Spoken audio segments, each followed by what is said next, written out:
And we're live, I think. Should be live. Couple minutes late, but we're good. Couple minutes late. A bit of a wild day. So we're things coming together a little bit here at the last minute, but that's why we start 15 minutes early. Still got 15 minutes to game time. Camera's a little close up. Let's see if we can bounce that back a little bit. There we go. That's maybe a little better. I don't know. Just mess around with the R&R chair. I didn't want to sit in that one, so we're sitting in the normal desk chair for the stream here. How's it going, everybody? Welcome in. We got Kraken versus Maple Leafs today. Let me turn this down a little bit. I feel like that might be a little loud. All right. Let me know if there's any volume issues. Maybe get the mic a little bit closer. I know that was a little quiet last time, some people were saying, so let's try and get that. Could have probably shaved before this, but like I said, all coming together at the last minute. So yeah, Kraken facing off against their old captain for the first time, Mark Giordano, number 55 for Toronto. And Kelly Yarncroke's there. What number is Yarncroke? I haven't watched any Leafs yet this season. Actually, maybe I watched one game. Anyway, let's find out what number Yarncroke is. Roster. Yarncroke's 19. Okay, he's still 19.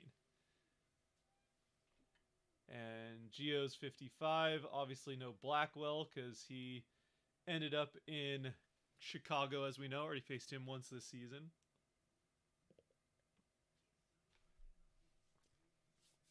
We're going. Actually going to move this. Mess around with the set here for a second while we're getting ready. Game time's getting going. R&R jersey, move that down. Why not? All right, how's everyone doing? I was gonna have some like stats and stuff for you. I'm still working on that, but my two favorite teams and a live stream. Oh man, you know a lot of people don't like the Leafs, and I don't know that I like them, but I don't hate them as much as most people. And I get why, right? Because they're basically, I mean, they are pretty much the Cowboys of the NHL, right? They're the team that gets all the media attention. Although I will say for Toronto, I can understand it more than with the Cowboys. The Cowboys, like, it's Dallas. Why are they getting all the media attention? But with Toronto, it makes sense. It's the biggest city in Canada, and hockey's Canada's sport, so it makes a little more sense than why Dallas gets all the NHL or NFL attention. But the like team that does well in the regular season, although Dallas doesn't always do that, but the team that does well in the regular season then collapses in the playoffs. Yep, that lines up.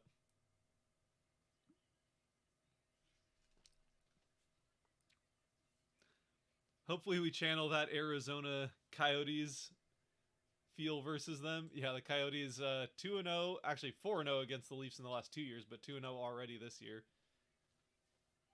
So yeah, this is the one time the Kraken, it would be nice to see the Kraken play like the Coyotes. It's the one time. So for whatever reason, the Coyotes can beat the Leafs.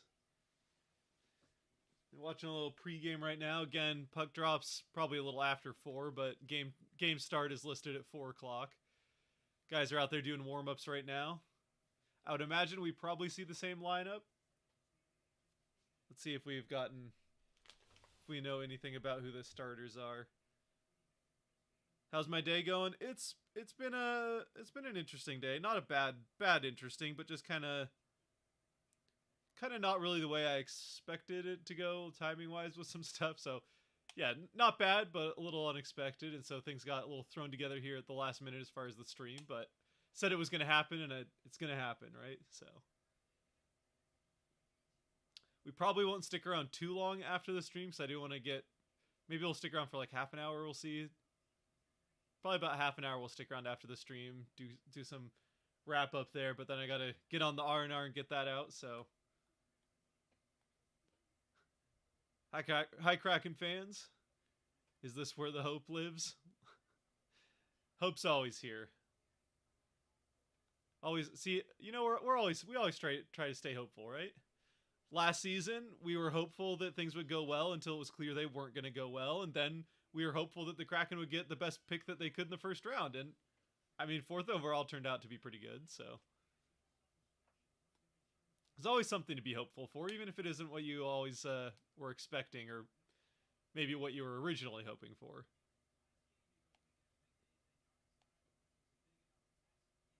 Never chatted before, but hi. How's it going? Kayvon. Hope I pronounced that right.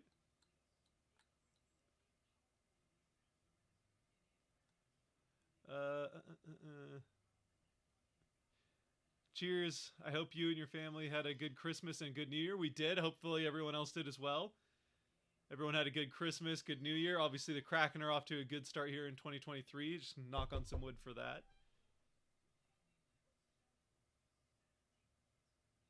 But this is definitely a challenge. The Leafs are a good team. Regardless of how the playoffs treat them, this is a team that's been playing very well over the last couple of months. After a bit of a shaky start to the season, they've been, outside of the Bruins, maybe the best team since probably the start of November, I would say. Other than the Bruins. But yeah, they've been doing pretty well. Other than against the Coyotes. The Coyotes are the one team that just has their number for whatever reason. Probably because, play down to your opponent and all that. Can't wait for the Winter Classic yet. Oh, yeah. I'm so excited for the Winter Classic. That's going to be awesome. T-Mobile Park. I don't think I've actually ever been to T-Mobile for anything other than a Mariners game. So, well, I guess I've been to the Pen before, like a Seahawks game, but that doesn't really count. But yeah, I don't think I've been to an event at T-Mobile other than a Mariners game. I haven't gone to any concerts there.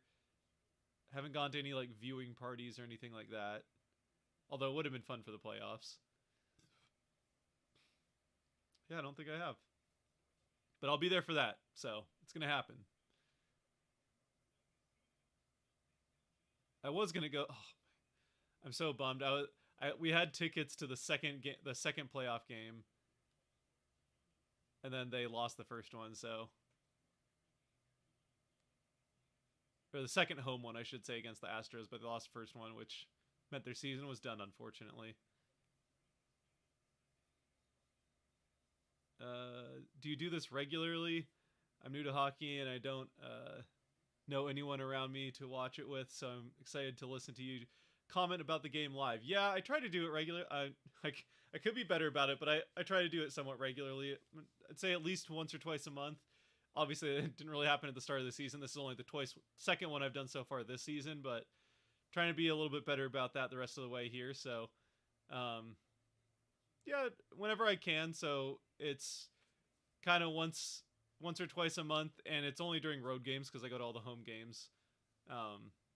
So that's kind of the big factor is when schedule lines up with it for when I have time and then when they're actually on the road. Yeah, try and do it somewhat regularly. And feel free to ask questions during the game.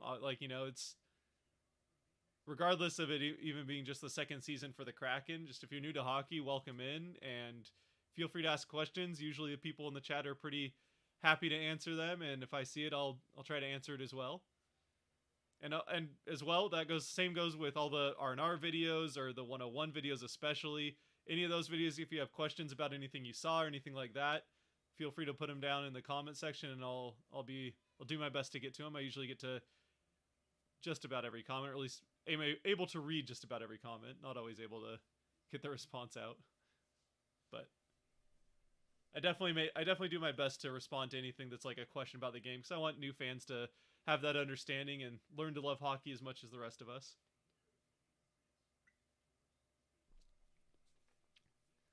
Mark Giordano, 1 goal, 11 assists on the season for the Leafs so far.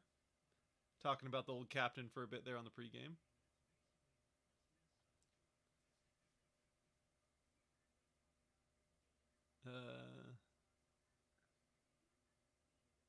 Cowboys are God's team. That's why everyone talks about them. I feel like the Cowboys are Satan's team. I don't know. I hate the Cowboys. Screw them.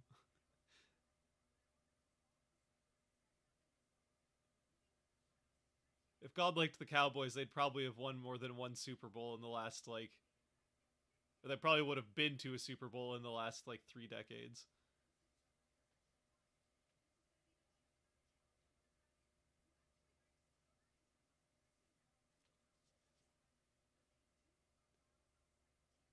Um, oh, just like the Cowboys, the Leafs have a terrible owner, or an absolutely terrible owner for a long time. Unluckily for the boys, they still have theirs. Yeah, like the Cowboys are never going anywhere with Jerry Jones at the helm. And I don't feel like I'm going to jinx it and that the Cowboys are going to go on a run because I've said that for years and years and it's still true. So even the year they were what, like 13-3 in the regular season, they still lost their first game. Beautiful. I mean, it was a thing of beauty, truly.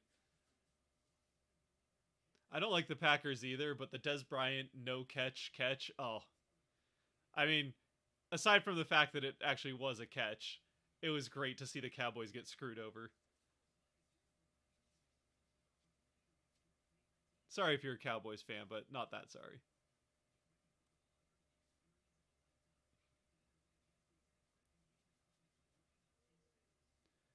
T-Mobile Park was the site for WrestleMania 19, says Riley. I think that's true. Yeah, I remember that. I didn't end up going to it, but I think that was that. I guess that was yeah, that was a couple years ago. I did go to was it Key Arena? It was the last thing that I went to in Key Arena before they tore it down and built now Climate Pledge Arena under the same roof was a WWE event. I can't remember what it was. I think it was just like a normal WWE whatever the like I think it was like a Thursday night. Maybe not. I could be maybe it was a Friday night. It was like whatever one of the normal ones, but they had oh gosh, what's his name? Daniel something? The guy that goes like, "Yes, yes." He's from Seattle and it was supposed to be his like big retirement and like his like thank you to the fans in Seattle and his big retirement from the WWE and then of course as I mean I guess it's, athletes do it all over the place, but he came back like a year later, so turned out not to be his retirement, but it was a cool moment at the time. Even for someone like me that doesn't really follow wrestling that much. I pretty much followed it because I had like one of my friends in college that I lived with for the last little bit was I wouldn't say big into it, but definitely into it. Had fun with the storylines and all that.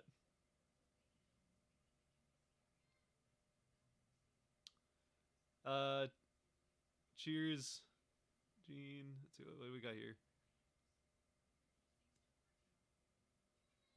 Cheers. Do you? Oh, oh, here we go. Cheers on being a new fan. What team is your favorite? Gene, don't really have one. I guess Pens, but that's because of how close I am to Pitt. Yeah, I mean the Penguins. It'll be interesting to see with the Penguins where things go over the next few years, but it's a team that's got some great history. Mario Lemieux, one of the best players of all time. Sidney Crosby, right now, one of the best, or one of the best players of all time already, but still playing as of the moment. That being said, that's kind of the unknown with the Penguins' future is Crosby, Malkin, Letang, Rust. That old core is. I mean, every year there's speculation of whether or not it's their last year. So you got a couple more years of glory with the Penguins, but that being said, people really like their jerseys. I'm not as high on their jerseys as most people in their logo, but I mean, it's far from the worst logo in sports, and most people love them. So, um, you got at least a very popular look for the Penguins, if nothing else, and a great history with the team. Even if the next probably 5-10 years, or maybe more, the next 10 years are somewhat in question. That having been said, the Penguins did kind of stumble into Crosby the last time they had questions about the future, so they're kind of like the Packers in that way, where they just kind of like stumble into like the next great player after they're losing their current one. Which it doesn't look like they're going to stumble into Bedard, so who knows who comes after him, but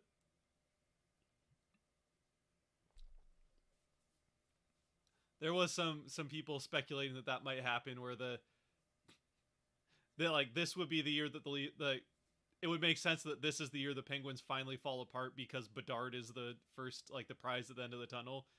Like the Penguins, I keep saying the Leafs. The Penguins like managed to keep it going for all these years, even with how old and injured their roster has been over the last few. And it would then make sense for it to just like everything to fall apart for one season so they can get Bedard, and then they've got the heir to Crosby when he finally hangs him up. But the Robo Penguin is great. Glad to see it back. Yeah, the Robo Penguin logo I do like a lot. And I don't dislike their normal logo. It's just like it's fun and it's cartoony and kind of fun, but it's not. I wouldn't put it anywhere near one of the like 5 best logos in the sport, and a lot of people say it's like one of the top 3, if not the best logo. So I'm not quite there with it, but a lot of people like it, and like I said, it's good. And the Robo Penguin I do really like. I think the Robo Penguin's the best one they have.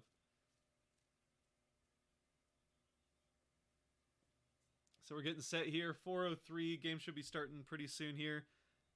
Just for anyone that's joining this stream that isn't with most of them, obviously there's going to be, or doesn't do streams often, there's going to be a little bit of a delay. So the game's already started for you. One, there's like a 30-second delay on YouTube from when I'm actually talking and when you're seeing me say anything. So there's that 30-second delay, and then there's like or maybe it's like 15 seconds for YouTube, either way.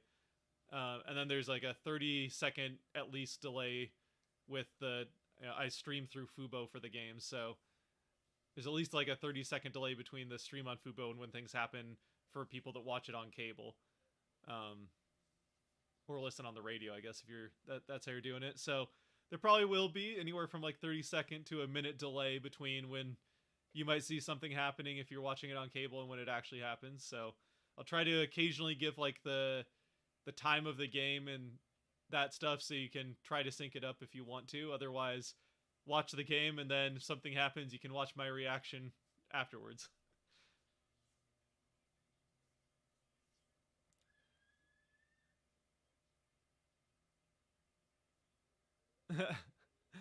Nate, I'm sorry to hear that. I'm glad you're a fan. I kid. The Penguins are good and always welcome. Yeah, so Nate's Nate isn't happy to hear you say you're a Pens fan, Gene, or potentially a Pens fan. He's a Capitals fan, and that's the big rivalry there. The DC Capitals and Pittsburgh Penguins have been big rivals for a long time, so just a little context. Also, I do have, again, if you're new to hockey, and maybe that's how you found the channel in the first place, I got plenty of videos. I got videos that introduce all 32 of the teams by division, so there's 4 videos, one for each division of 8 teams. Maybe that'll help you pick a team if you're not already invested in one. But again, local team is always good because the local team is always the easiest to follow. Obviously, I would make my case for following the Kraken, but again, easier to follow the team that's close by, which would be the Penguins. Also, Flyers you might be able to follow the Flyers, though they're not in any better. In fact, they're in a worse place than the Penguins are currently, and they don't have the recent history of greatness that the Penguins do. They still do have a good history with the Broad Street Bullies, but that's been quite a while now.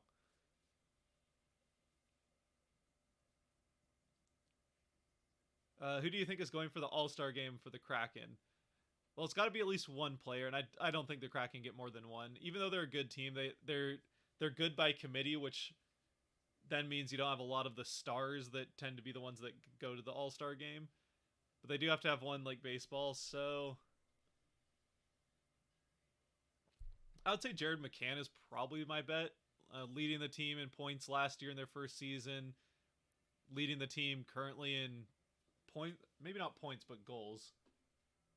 I probably should know that, but I know he's leading in goals. 17 goals on the season, leads the team by a few. But I think Burakovsky still leads in points. Yeah, Burakovsky still leads in points, but okay, so McCann's actually 4th because he only has 7 assists. But yeah, led the team in goals and points last season, and leading again in goals, which always draws more headlines than points necessarily, unless you're Connor McDavid, although he's leading in everything, so. Eberle, I could see. Andre Burakovsky would be another option. Eberle, though, since he was last year, I don't know if that makes it more or less likely that he would go this year.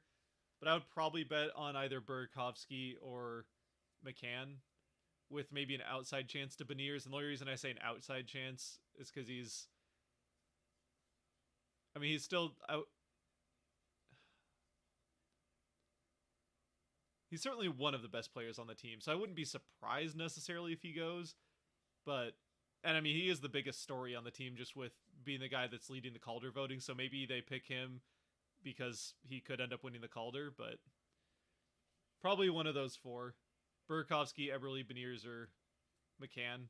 And if I had to put money on it, I would say, oh god, it's tough between Burakovsky and McCann, but I'd probably go McCann. Just because of what he was last year.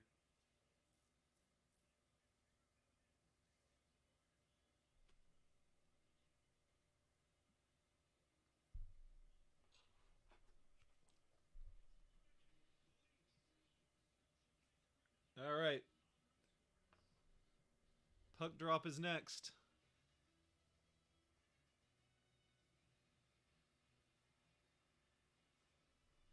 Let me know if you can hear the stream in the background. By the way, I don't want to get I don't want to get attacked for having audio that I don't have the license to. And by attacked, I mean I don't want to get taken down for having audio I don't have license to. But it's pretty quiet and it's behind, so I think it should be fine.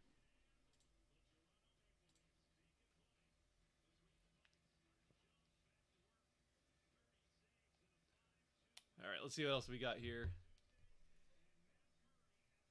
Yeah, he's really good. McDavid, good. Yeah. Yeah, McDavid is... As we saw in that game at home, McDavid is very dangerous. And I mean, we saw it with the goal he had in the last game the Kraken played. Favorite team is the Kraken. That's like what we like to hear. Mr. Cactus King.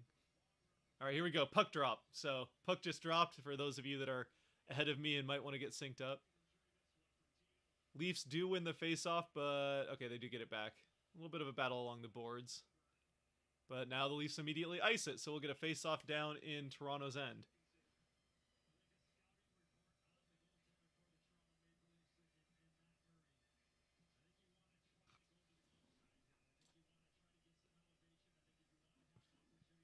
All right, let's see where, just in case, I'm going to pull up some stats here. All right. The Leafs win another faceoff, so the Kraken 0 for 2 there. Oh! All right, Kraken get the puck back. I think it was Yarncroke that got shoved down to get the puck back to the Kraken. Circling around Dunn and Larson. Larson with the puck now, skating into the neutral zone with it. And he'll shoot it in from the center ice. Gets back, Beniers has it. Beniers around to Nylander. Nylander back to... I think that's Muzzin. I don't remember. Couldn't tell who that was, but... Alright, Leafs into the offensive end.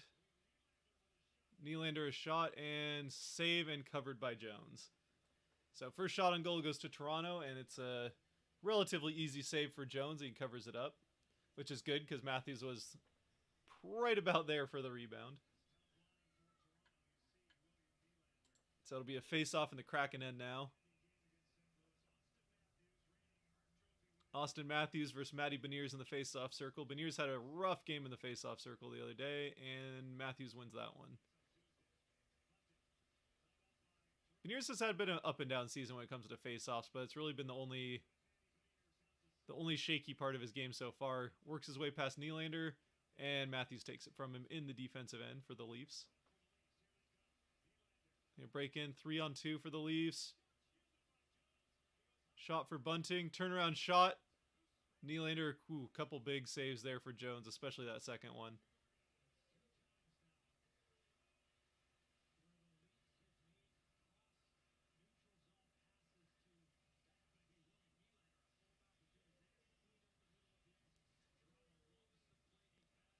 All right, here. Puck now getting through the neutral zone, intercepted by Borgen. He'll dump it back in.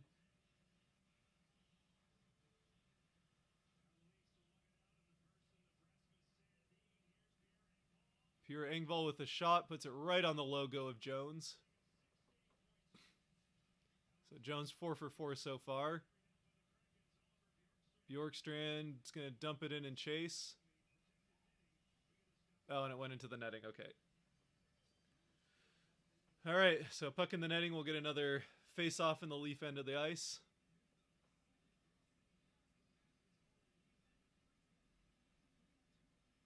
Oh, it's more. Oh, it was Riley. Sorry, it wasn't Muzzin. All right, so power play percentage. Leafs are, what is this? 1, 2, 3, 4, 5, 6. Leafs are 9th on the power play. Just in case we get to that time. They're 25% on the power play, which is 9th in the NHL.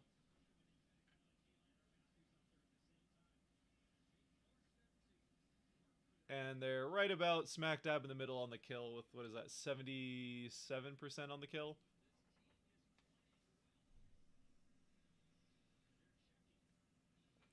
So a pretty average penalty killing team, but a high-end power play team. Not as high-end as the Oilers, so we saw a couple of the last few games, but just so we know when if the time comes, obviously that's going to be one of the keys to this game for the Kraken is to just, I mean, you want to say just stay off the penalty kill, but probably just stay out of special teams in general. Like, you know, you'll take power plays if you get them, but I think the Kraken would be happy to have 0 special teams in this game rather than an even number of power plays for each team.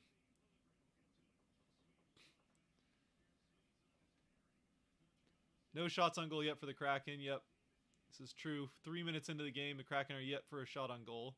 Gotten into the offensive zone a couple of times, but the Leafs are definitely looking a little... Geo's got the puck down behind the net. The Leafs have definitely gotten the better of the offensive opportunities and zone time. Here we go. Kraken are trying to get set up to get the puck down the ice. Soucy with it up to McCann through the neutral zone. McCann is thwarted by Geo.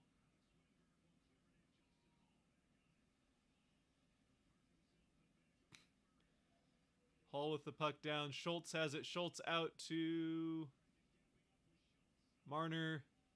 Has it now. Yarncroke to Marner. Good defense there by Alexiak and Schultz. Here's Geo. Geo shoot. Save made. Tavares with the puck. This is not looking good.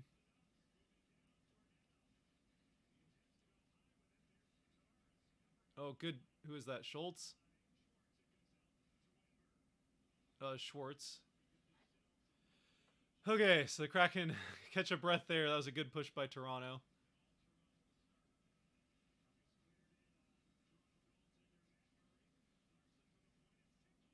Oh! Tipped wide. That was a good attempt. Who was that? Bjorkstrand in front of the net?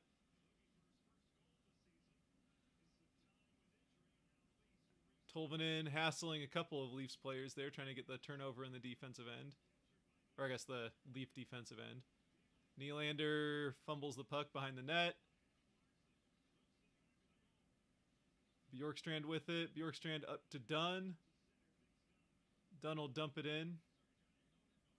Woo!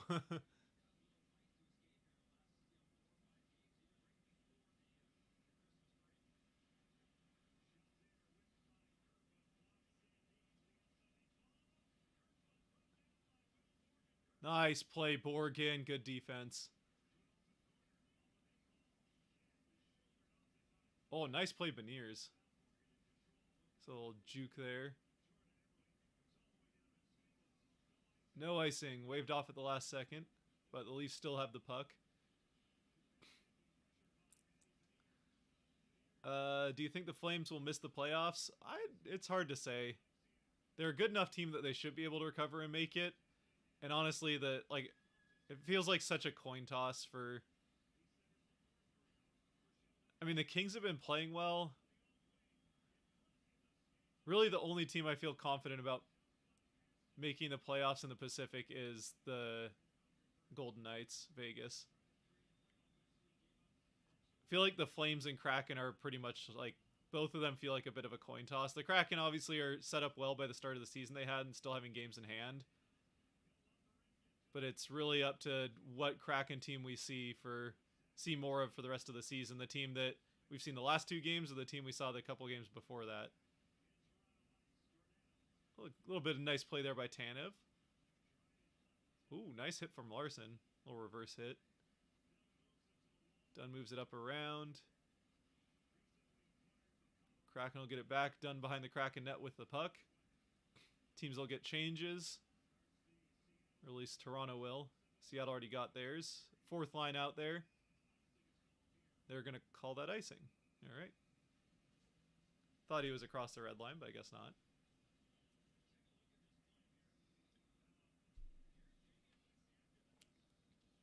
Great defense by the Kraken so far. Yeah, for the most part. The first couple of minutes featured a couple of pretty decent chances for the Leafs, but nothing too bad. Like Jones, I think was able to make some.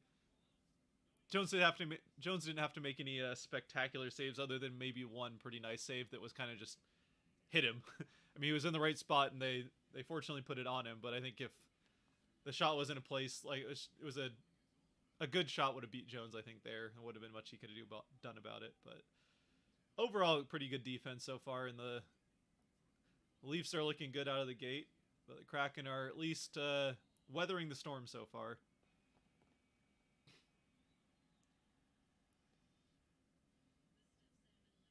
Scott, would you consider having a pet duck? No, probably not. Not that I don't like ducks, but they're a little too messy for me. Just stick with cats.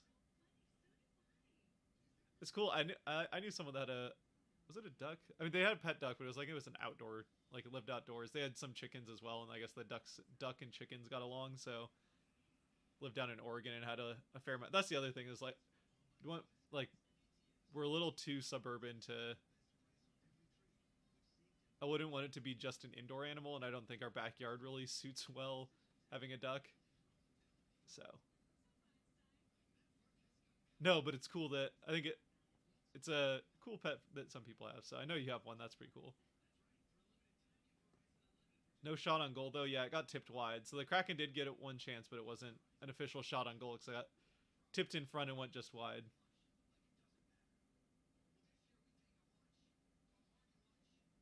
A pet duck sounds amazing.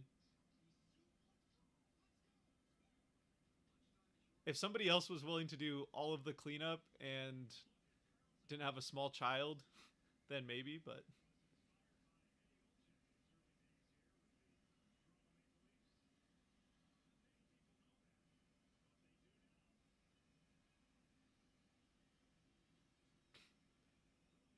Now, if I was an Anaheim fan, maybe we would think about it a little bit more. Unfortunately, I definitely do not have the the aquatic property to own a Kraken, so I don't think I'm going to have a mascot pet.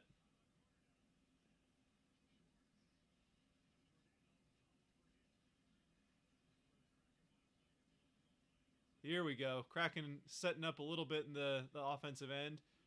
Oh, there's nobody there. No. Yarncroke gets it back down.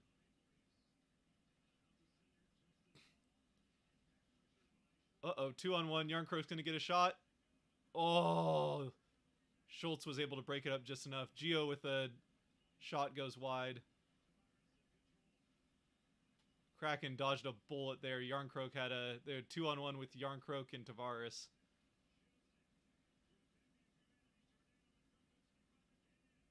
McCann prevents a Geo pass. McCann will dump it in. I feel like the Kraken have been doing... Oh, Tanev just threw his whole body at that. The Kraken have been playing very good defense when it matters, but they've let it get a little bit too exciting a couple of times.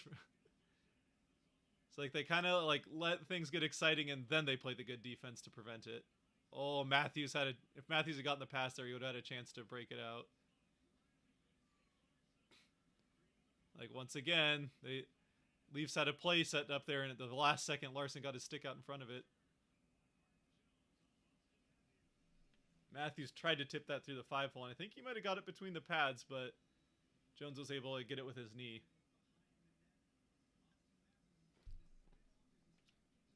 You could put a buoy in your yard? I could do that, yes. Go get a old retired buoy and stick it in the front yard.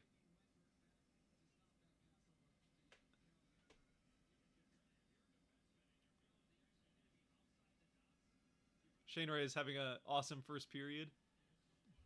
Check up on that. Anybody else have like? I mean, I will say it's hard to follow the World Juniors as close, legally speaking, as far as watching games because it's so hard to watch them in the States, which sucks. I will say I was feeling a little conflicted about the U.S. versus Canada game because like the Kraken don't have any U.S. players, and they have obviously the captain of Canada with Wright, so they would have had Beniers last year, but they got canceled because of COVID. Oh, nice play, Bjork's Burakovsky. Beniers! Eberle! Oh, he couldn't get the shot off. Beniers probably should have just shot that too.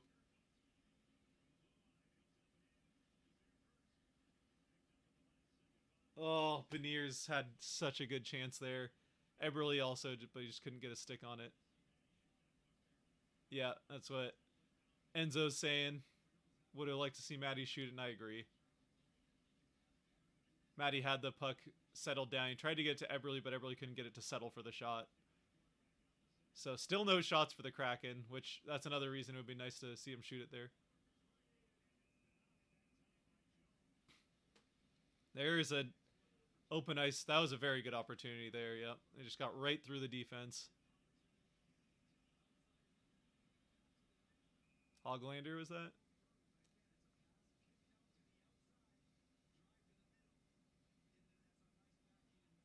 Hoglander?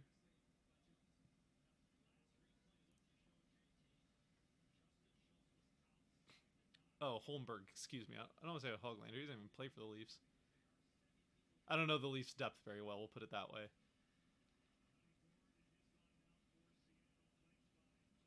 At least not as well as I know the Kraken depth.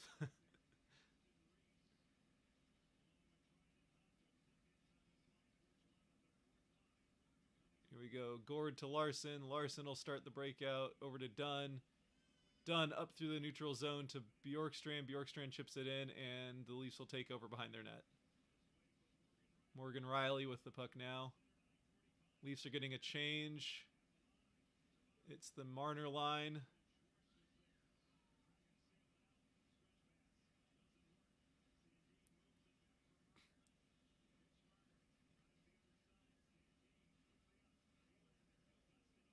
Oh, nice play, Wemberg.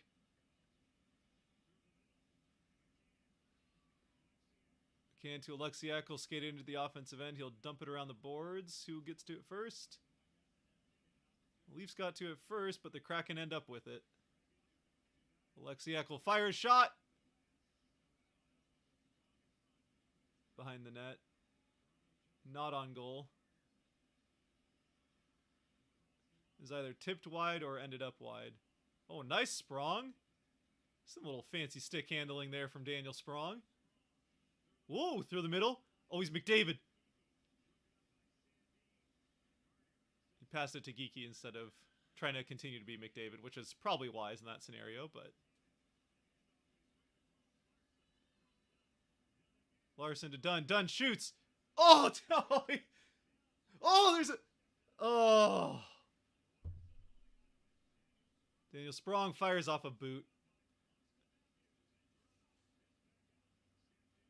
Nope, Matthews tripped Marner.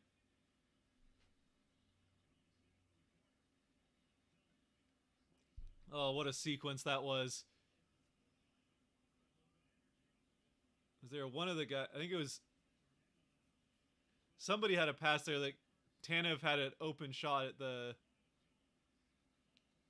But just missed Tanev's stick. It was a goal if that hit Tanev's stick clean. And then Tanev got it out to Sprong and got a shot, but at that point, goaltender was back. Burakovsky's shot is...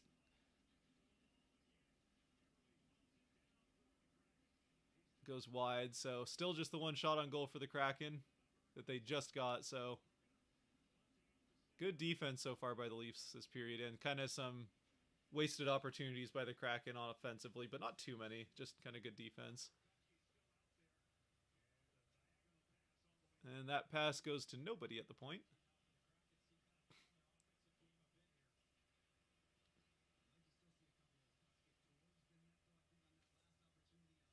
The Kraken are starting to feel it a little bit more. They're starting to wake up into this game, and they survived the start of it, which Fires a shot. Oh, tipped wide by Tolvanen.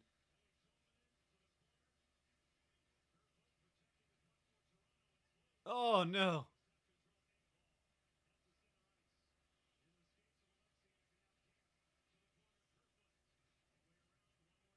Just Kerfoot around to Riley.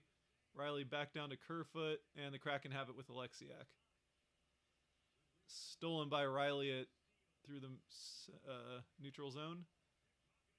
Pickpocketed by Gord. And Gord doesn't have anyone to pass to as they go on a change. So he dumps it in.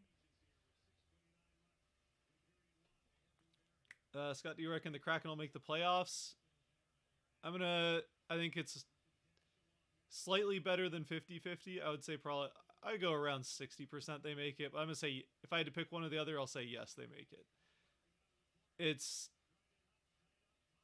If we see the team that we saw in the last two games for the rest of this is kind of what I said earlier, but for anybody joining, if it really depends on what team we see more of for the rest of the season. If we see the team that's played the last two games, then yes, they make it, no question. If we see more of the team that we saw coming out of the Christmas break and against Vancouver at the start of it, then it could be pretty challenging. They'll need some help. The nice thing is that the Pacific Division in particular, but really the West in general this season, is pretty wide open. So not only do the Kraken have the advantage of having the points that they have from the start of the season and having games in hand against almost everybody, but they also have that advantage of there's really not very many teams running away with things at this point, especially... Oh, here we go. Tanev in. Oh, just in front of Geeky. Oh, sprung past both of them. Schultz in behind Geeky, has the puck behind the net. Oh, who's going to get to it? Done. Shoots. Oh, tipped wide. Yeah, the fourth line is getting everything for the Kraken so far. Other than that one good opportunity that Beniers and Eberle had.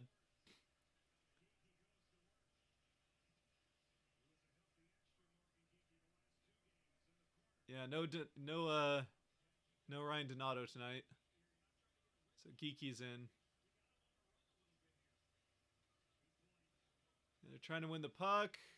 Looks like Tavares is going to get to it, but Schultz heads it off at the pass. Who's going to get it? Burakovsky. Kraken on a change. Alexiak. Holding on to it. Oh, past Beniers. Shoot, this isn't good. Shut down. Oh. Woo! I mean, good play by Schultz to make that a harder shot for Nylander and also not draw a penalty.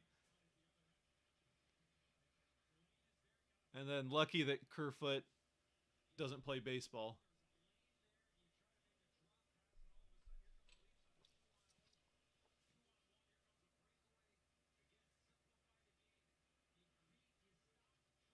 Yeah, no Donato tonight. So we got Geeky and Tolvanen both in the lineup. Tolvanen still with the same line, and then Geeky's taking the center spot from Donato on that fourth line.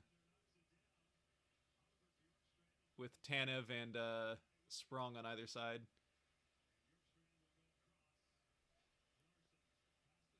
Which sucks to see Donato out of the lineup, but at the same time, Geeky is definitely more of a true center and also much better in the face-off circle, which is definitely something the Kraken can use all the help they can get with. Has been a quick first period. 2 shots to 9 in favor of the Leafs. Yeah, Nylander did not get much of a shot because Schultz just with...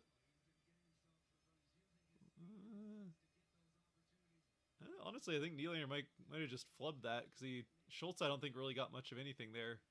I mean, he made Nylander think about it, so I mean, he does end up having a big effect there, even if he doesn't actually physically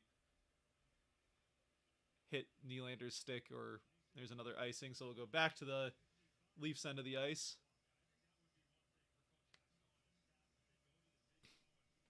Woo-hoo. Him and Susie.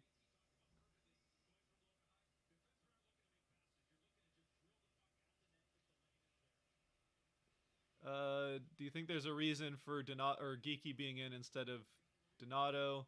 He's been playing pretty well. Also, he's kind of the only reason I watch the Kraken, him and Susi, because I'm a Wild fan. Yeah, I mean, like I said, it's Geeky is more of a true center than Donato, and also much better at faceoffs, which the Kraken need all the help they can get with. And I mean, like both Geeky and Donato would be in most lineups in the NHL, I think, on the fourth line. But the Kraken are deep enough where they have this kind of like they just have too many guys that are kind of that third or fourth line level player, and everyone's healthy too, so they don't have like someone's going to be sitting that, and especially like all those guys have been playing well. Geeky was playing well before he got sat for a couple of games to get Tolvanen in. Tolvanen comes in and gets a goal and assist in 2 games. Donato is playing well, but again, you don't want to sit Geeky for too long, so it's kind of just like, you know, there's no good option for the guy to take out.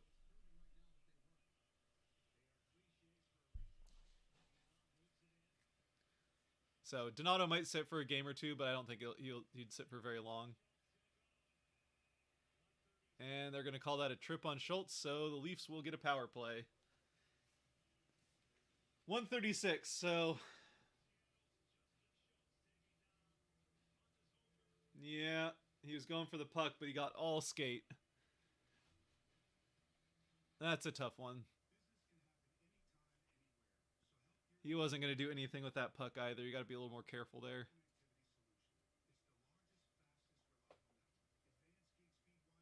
Do you reckon Nylander is the guy for the Leafs now? No, it's still Austin Matthews. Nylander's having a good year, but it's still Matthews and Marner. Tavares third. I mean, he's definitely one of the top guys, but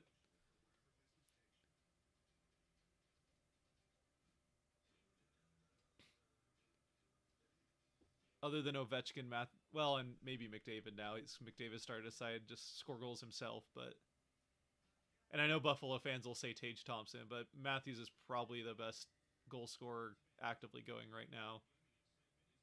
As far as where he's at in his career right now, to be clear, Ovechkin's probably the best goal scorer of all time, but and still scoring a lot of goals this season, so maybe still say Ovechkin there, but as far as the Leafs are concerned, no, it's still Matthews, Marner, then maybe Nylander or Tavares, but then again, I don't follow the Leafs anywhere near as close as I follow the Kraken, so.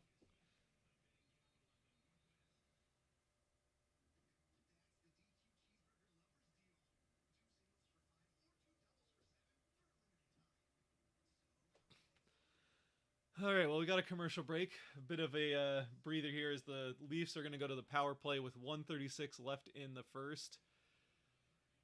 What do we say? The Leafs were 25% on the power play, 9th in the NHL. The Kraken are 31st in the NHL on the kill at 68.4%, just ahead of Vancouver. Well, I should just ahead. They're about 1% ahead of Vancouver. But Seattle and Vancouver are easily the 2 worst penalty kill teams in the NHL. The Kraken have been doing better since they switched to this new look penalty kill a couple games ago. They're 3 for 4 on the kill since switching to it. They went 2 for 2 against the Islanders and then 1 for 2 against McDavid and the Oilers. Or no, I guess they technically went 1 for 3, so I guess they're 4 for 5 on the kill. Or I should say they killed 2 of 3 because they had that one at the end of the game. So, well, they got the puck out, kill a little bit of time. The good news here is that if they can get through this first minute and a half, then they got the period that splits up the power play. All right, Leafs are able to get set up here with a minute left in the period. That one goes by the Marner. Marner gets it to Tavares, wide of Matthews. Get that out. Oh, okay. Wenberg will get it out. There we go. All right, under a minute left, 46 seconds. Oh, quick up. Puck is available. 30 seconds left in the period. Marner's got it at the point. Marner to Matthews. Matthews shot wide. Nylander to Marner. Marner to Nylander, Matthews. No, Matthews. Bunting, nice play. Oh, what a play by Geeky. Oh, that was a goal if Geeky doesn't intercept that pass. 7 seconds left in the period. Come on, guys. There we go. And that'll finish the period. Woo! All right, so they still got 24 seconds of power play to kill at the start of the second, so they're not fully out of the woods on that, but good job getting out of that end of the period.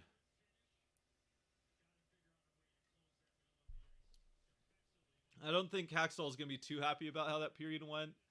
I mean, he'll be he'll like the way they finished it, other than the power play. The power play went, or power play, the giving up the power play, but the penalty kill went well. I don't think he'll like that they were on it. But that was, I mean, for the first like 13, 14, 15 minutes of it, it was all Leafs in the offensive end. And I mean, the Kraken are playing good defense there. And I mean, they're playing good defense at the last possible second almost every time, it seemed like. But they only let up really 2, 3 maybe good scoring chances. And Jones stopped one of them. Nylander didn't really get off a good shot on the other. And Kerfoot missed the pass from Nylander right after that. So Kraken, thanks to some last second good defense, consistently last second good defense, and penalty kill there at the end, escape the first period with the score still 0-0. So let me change that now real quick here to second period before I forget.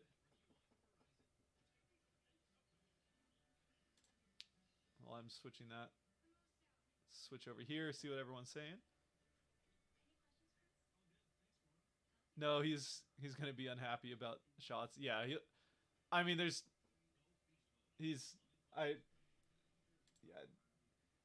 you're looking for things to improve, and like they're going to be happy about how it went defensively, but you don't want to be playing that much defense against a team that can score like the Leafs can. Like, even outside of it being good defense, the Kraken are still, even with the good defense, I think they're a bit fortunate to get out of that without being down at least 1 goal.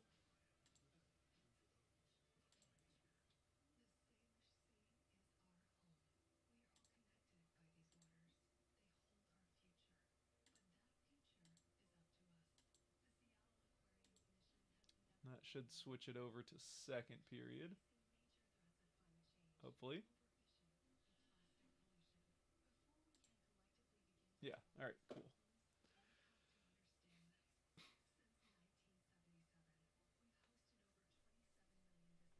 Alright, so we are going to the second period, still tied at 0. Toronto will start the second period with 24 seconds of power play.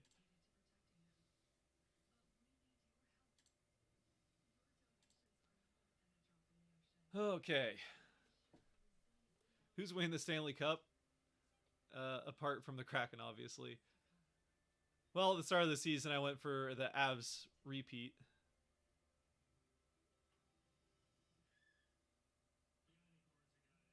Uh-oh. We got some buffering issues, so sorry if the stream quality is going down. The internet might be having some problems. Sorry if the internet's having problems. See if there's any things I can close to try and close this.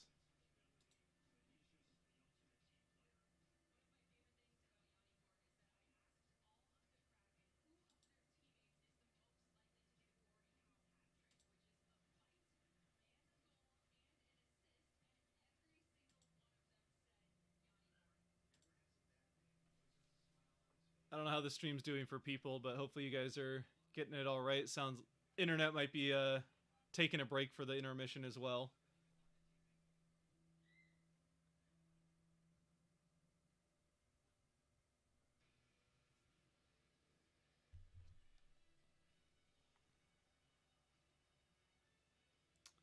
But I'll try and answer some questions. Hopefully you guys are able to see this all right.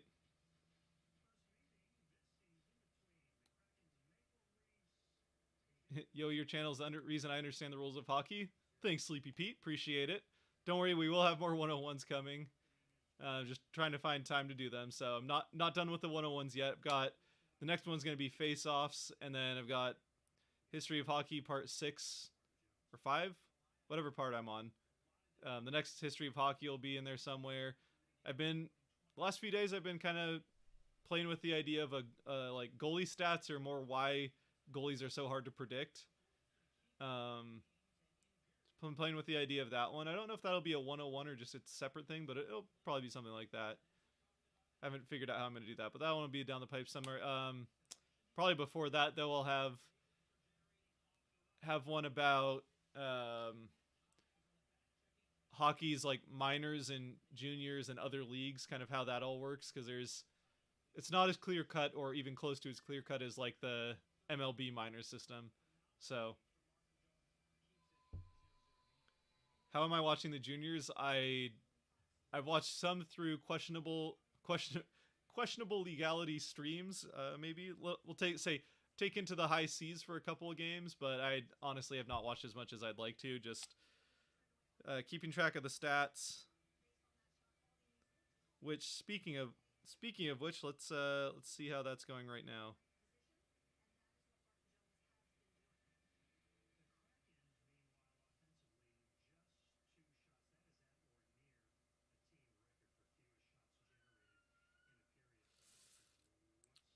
Sorry, getting to the World Juniors here to see where we're at with that.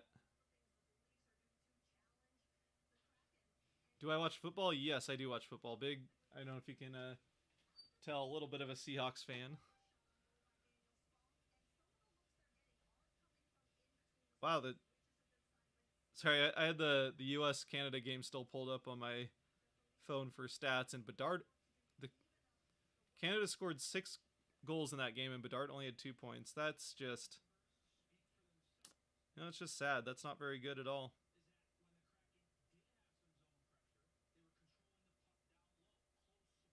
All right, U.S. just in overtime beat Finland 8-7 for the bronze medal.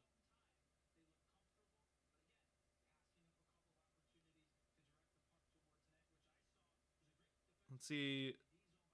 So that was the other thing. So the U.S. played Canada for in the semis, and that was like conflict of interest because it's the U.S. versus Shane Wright, and now the U.S. played Sweden, I should say, not Finland.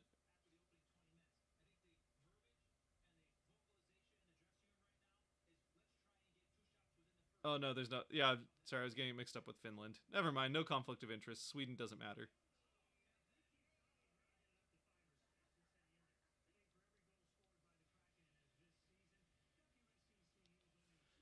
But Canada's up 1-0 so far in the World Juniors. Sorry if that's spoilers.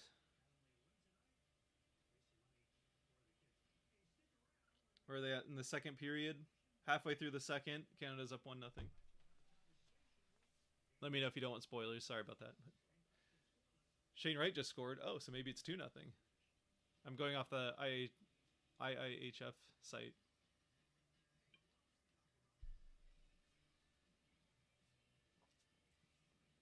Oh, not that kind of football? No, I don't watch soccer. Sorry. No, I'm not interested in it. I mean, uh, I don't nothing against anybody that likes soccer, but I just kind of find it boring, to be honest. It's fun to play, but not that I play it very often either. It's fun to play in like college when there's like intramurals or like pickup games, or indoor soccer can be fun, but yeah, it's I don't know. Like I didn't even actually watch any. I kept up with the scores of the World Cup, but I didn't watch a single minute of the World Cup because, to be honest, I just not really that interested in watching soccer.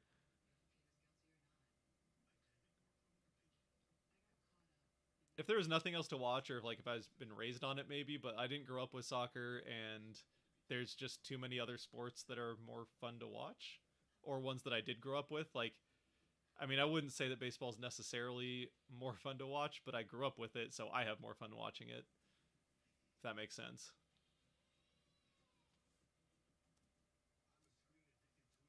Nice solo goal for Shane Wright. Well, I'll see a highlight of that one. Be fun.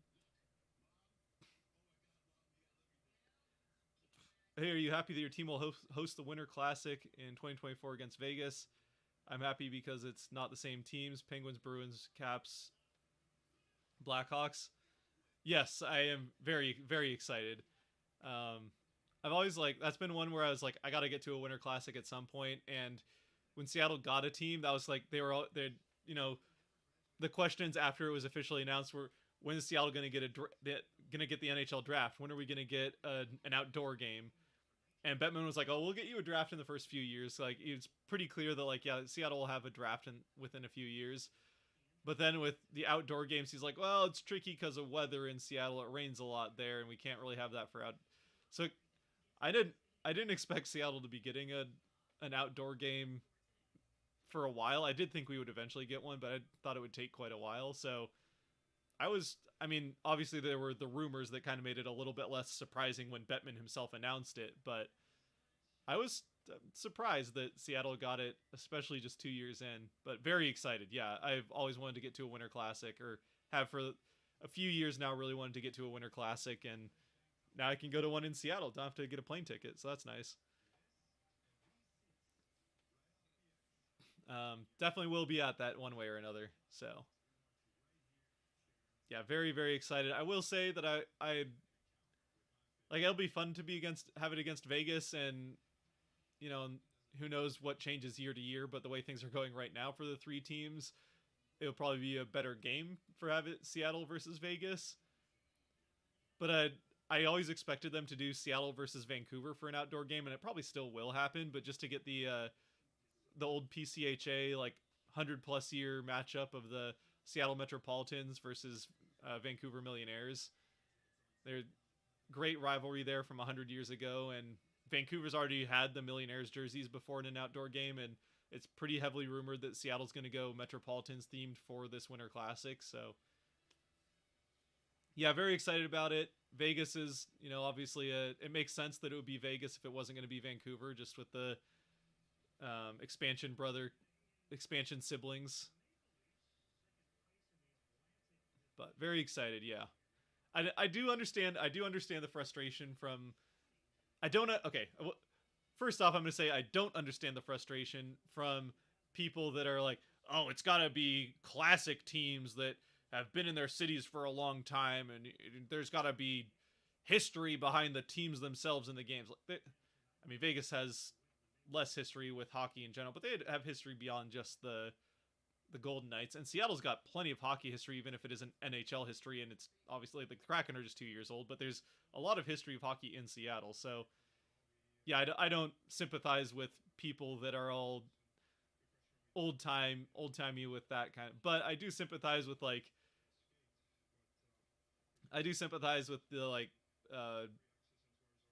like Columbus fans, even Vancouver fans, like fans of teams that have been around for a while and waiting for a Winter Classic in places that could actually host one, and like still just keep getting looked over. So I do understand the frustration there, but no, that's about it.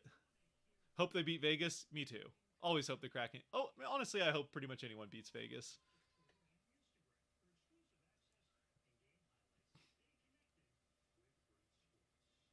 I get you. It's called football, though. I mean, sure, but I watch American football and I don't watch European football, so I'm just gonna call American football football, and then for differentiation, I'm gonna call it soccer. Plus, for what it's worth, as I learned during this World Cup, actually, the name soccer came from England, so I don't want any of this. That's a U.S. name. I mean, the U.S. might be the ones that actually use the name soccer more than anywhere else, but the U.S. didn't come up with the name soccer, so.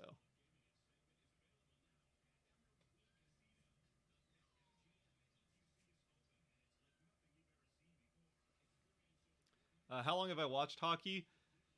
So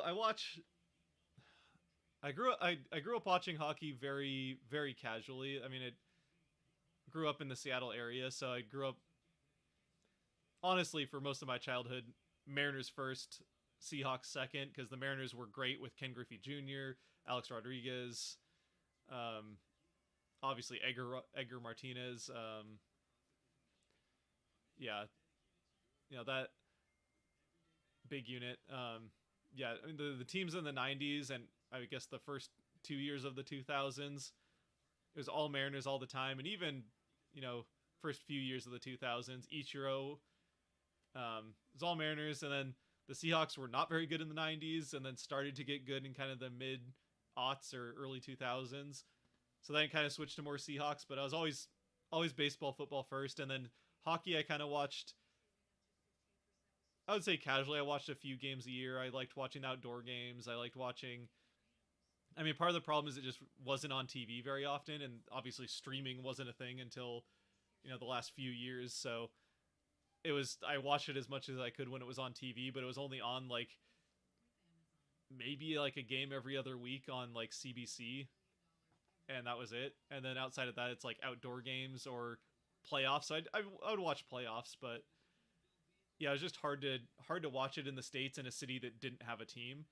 And whenever we did get games, it was Vancouver games. So I was a Canucks fan and again, a pretty casual Canucks fan for really up until 2011. And then the fallout from that Stanley Cup with the Vancouver fans, I mean, I don't think it was a surprise to too many people, but to me it's like, oh, this is how Vancouver fans act. And turning on Luongo, and I did really like Luongo.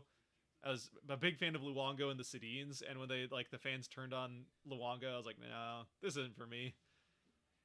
So I kind of switched to more being an Avs fan and still a pretty casual fan for a few years after that. And then kind of like I started to follow it a lot closer like 2015, 2016 again. So I mean, I haven't followed it. I haven't been like a diehard hockey fan, I would say, for really all that long, to be perfectly honest. But once I was all in on it, and it was especially like kind of 2014, 2015 when there started to be some rumors that the NHL was seriously looking at coming to Seattle via expansion. And then when Vegas got the expansion team, it was like, all right, it's a matter of time for Seattle. I was started to really get into it. Yeah, kind of 2014, 15, 16 was when I really like went all in. And again, Avs fan all the way from kind of 2014 on until the Kraken showed up, obviously. So, and then of course the Avs waited until the year after the Seattle starts, and I'm no longer an Avs primary. Oh, here we go. Here's Shane Wright's goal. Whoop! Shane Wright 1-on-4 backhand goal. Beauty. This is down along the boards. Whoop! Run one, and then backhands it. Oh man, nice goal, Wright.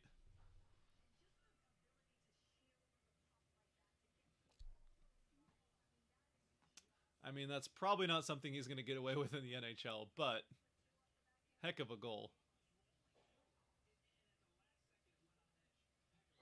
And then he just gets dogpiled by his team with like a been here before look on his face.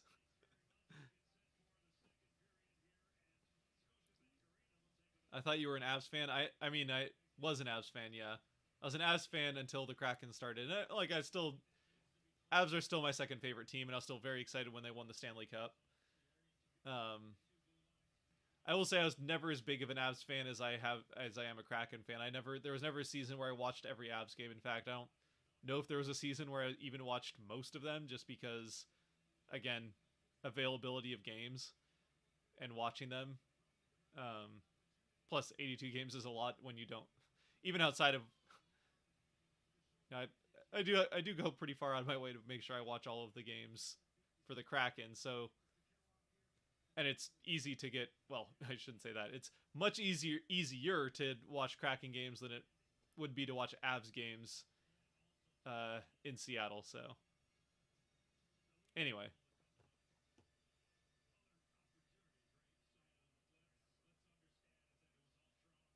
And all those countries are terrible at soccer. Yes, the U.S. is not good at soccer. In fact, I find it hilarious that they lost to Trinidad and got kicked, didn't even qualify for that World Cup a couple years ago. Oh, big shorthanded shot from Wemberg. Shut down, though. Wemberg got a wide open shorthanded shot. Oh, boy.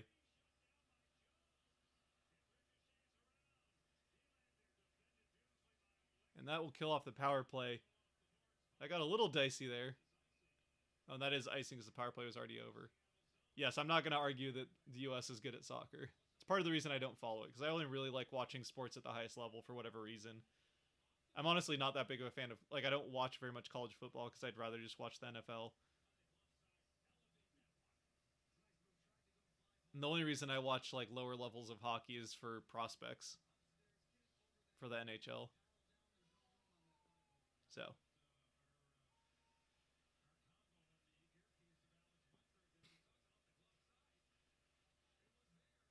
oh, the ladies would like to have a word with you. Yes, that's true.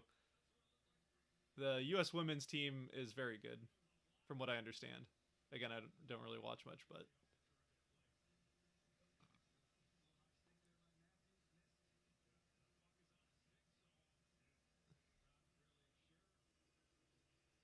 Matthews got away with a bit of a high stick there on Alexiak, but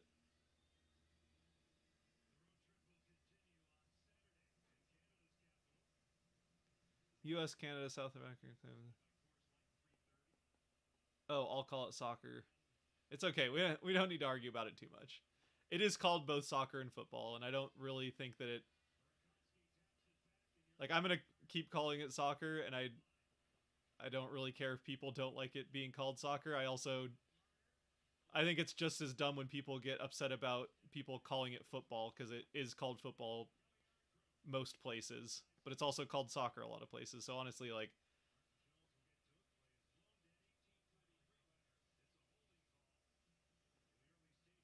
we got another penalty coming up. I think it's against the Kraken. Yep. Eberle called for holding, so back to the power play. Good to see Cheap Seat Sports back again. Any thoughts on Geno Smith going forward? As long as the Seahawks don't sign him for too much for too long of a term. I think he's a perfectly good above average quarterback, but unless they can get he's the type of quarterback that can win on a, like, if he has a season like he did this year, he's the type of quarterback that can get you a deep run in the playoffs with a great defense, or at least a very good defense. And the Seahawks they've got the building blocks for one with some young talent, but they you can't I mean they can't commit to, and I mean, they're not going to commit as much to Geno as they would to like Russell, because Russell's younger. So it won't be like a massive contract like we've seen with Russell Wilson a couple of times, but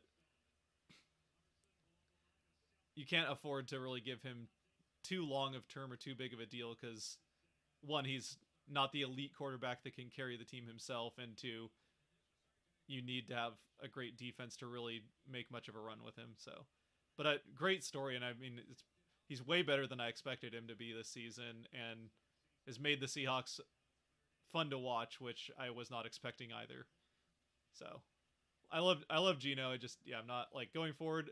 I hope that they hang on to him for a couple of years, just not don't invest too much in it. Is all I'm gonna say. Oh, fumbled it. Oh, no, no, no, no. Come on, guys. Clear it, clear it, clear it. Was it knocked down? No, it got through. Okay, good.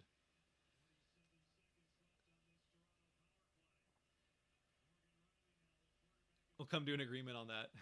There you go. There we go. People agreeing. That's what I like to see. Back in. 30 seconds left on the power play. Yes! Got past Riley at the point. Nice play by Tanev. A little hit there. Makes it hard for him to get back in. Yarncroke with the puck. Good play by Susie. Bat it down. Yarncroke still has it. Borgen fighting off two guys in the corner. Oh, they did get it. Just stopped it there. 13 seconds left on the power play.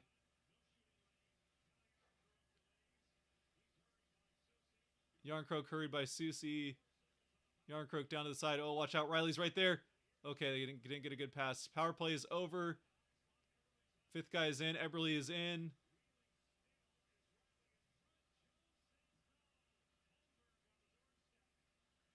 Jones shut down Holmberg. He was right there, but didn't really have much of a chance to get anything other than putting it off Jones' pad.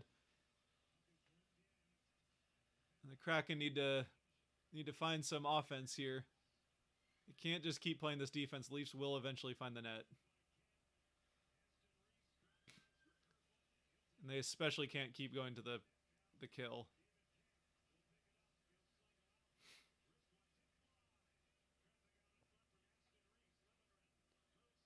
Shots are 13-5 in favor of Toronto. Kraken with one shot on the early on here in the second period on a shorthanded break by Wemberg. Kind of semi-break. Partial break, I guess you call it. Oh, out in front. Oh, right past two guys. Beniers, one of them. One-timer. Oh.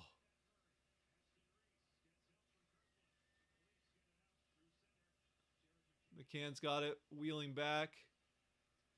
McCann to Schultz. Schultz back up to McCann. McCann's got Beniers. Beniers with it. Beniers takes it. Oh, Matthews took it from Beniers. Here's Nylander with it. Nylander will dump it in. Alexiak to it first. Nylander takes it from Alexiak, but not cleanly. Beniers gets it. Beniers out to Schwartz. Schwartz out to Schultz. Schultz up to McCann. McCann's gonna dump it down. Geo gets to it, no icing.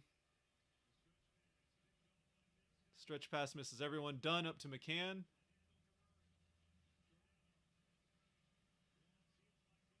Gord to McCann. McCann to Larson, one-timer. Oh, swallowed up. Saved. Swallowed up. I'm like saying some of the... Yeah, the Kraken are starting to turn this momentum around. Just need to get one to go now. Yeah, he's trying to get through the 5-hole of Murray, but right down the middle, and not a hard save for Murray to make there. Do you reckon Ovi will catch Gretzky, and if so, does that make him the GOAT? Yes, he'll catch Gretzky, and he is already the best goal scorer of all time. I don't think it's too hard to say that, especially considering the era that he's done it in versus when Gretzky did it. That will be a trip on Morgan Riley, and the Kraken will get a power play. Yes, Ovechkin is the greatest goal scorer of all time, to me anyway. No, he's not the greatest player of all time. Yeah, I mean, Wayne Gretzky was by far the best at almost just about everything. It's other than goaltending, obviously, but when you look at like number of assists that Gretzky had, points in seasons, you have to boil it down to just goal scoring if you want to make an argument for Ovechkin over Gretzky. I don't think there's people like to have conversations about players being better than Gretzky, I think, just to not make it a boring conversation about who's the greatest of all time, but I know Penguins fans are going to want to say that Mario Lemieux was there.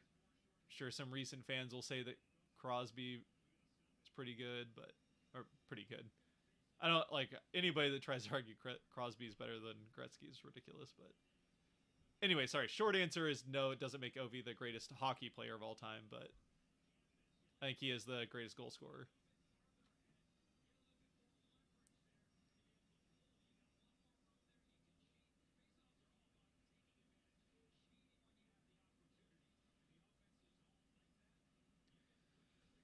All right, the Kraken looking to make something happen on this power play here, 30 seconds into it. And they're going to almost turn it over. And they do turn it over.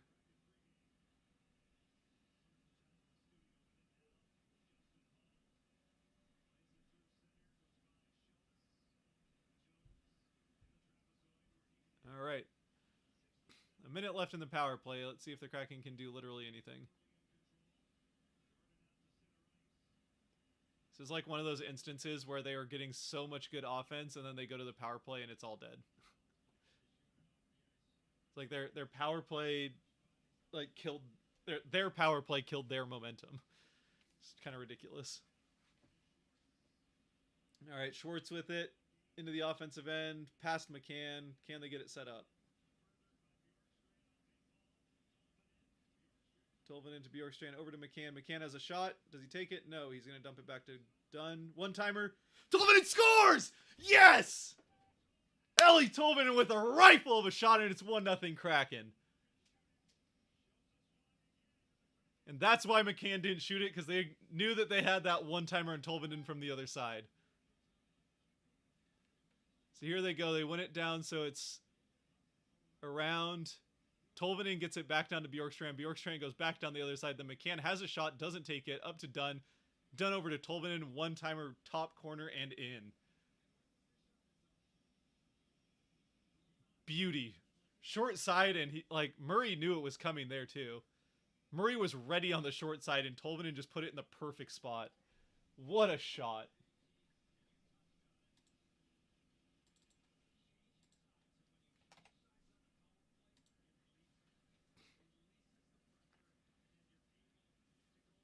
All right, so like I said at the beginning of the game, special teams were the key. You know, obviously the Kraken just wanted to go to play special teams, just like I said. Yep.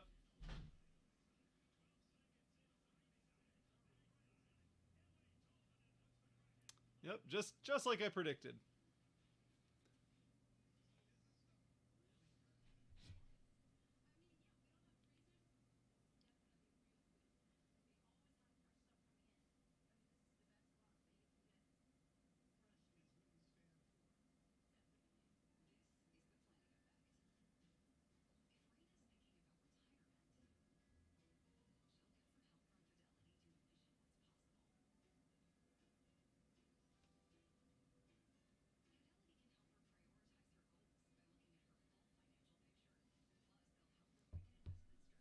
Let's see if I can hold on.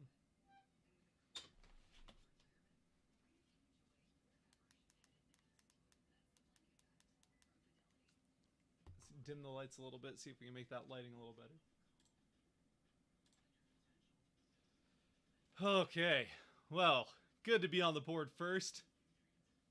That's what we like to see. Kraken, obviously, like I was saying, just as everyone predicted, Kraken winning the game via special teams. 2 kills and then a power play goal. Yep, just like we all expected.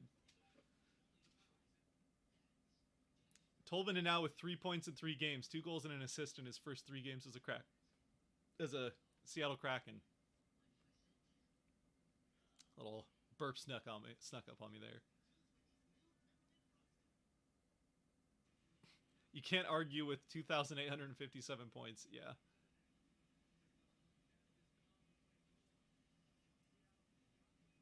What a great pickup this kid was. Yeah, I mean, this is... They say how hard that shot was. That wasn't as hard as his first one, but that was still a bullet. They said 87 miles an hour. They said ESPN said 90 on that first one he shot. I'm sorry, even if we're saying that one was 87, his first shot had to be at least like 95. Like his first goal that he had in the first game was it was in the back of the net like as soon as it touched his stick. It was ridiculous.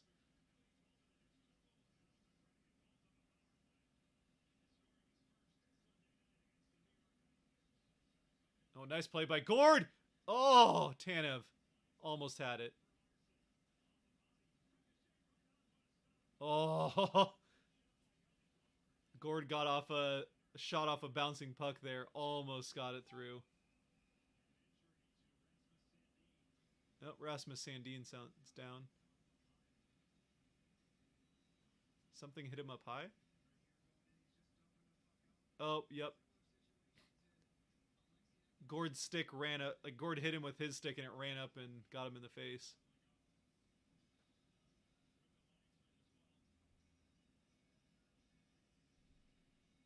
Oh, what? So now they're going to come together and give Toronto a power play?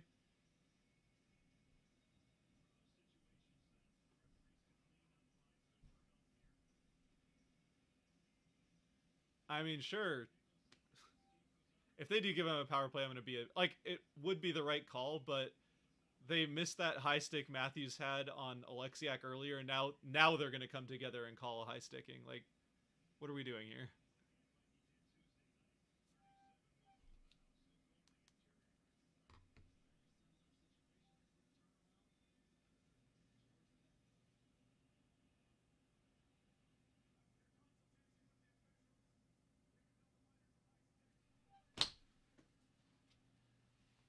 And they're going to call Gord for a double minor high stick. Are you kidding me? Yeah, it's probably yeah, it's like it's the right call, but they're gonna let that one go earlier. That like Alexiak gets hit by Matthews' stick, and they let that go. But then this they'll come together and double minor. Ridiculous. Well, Toronto gets 2 more power plays.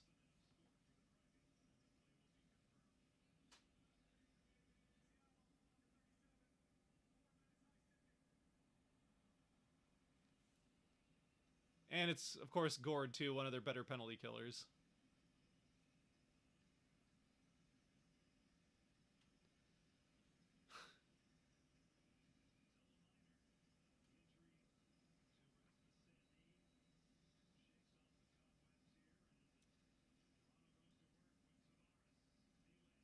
Like, they get this one right, but all I'm asking for is to, maybe call the game evenly. That's all I really care. Like, if you're going to make the correct call for one team, make the correct call for the other. Ridiculous.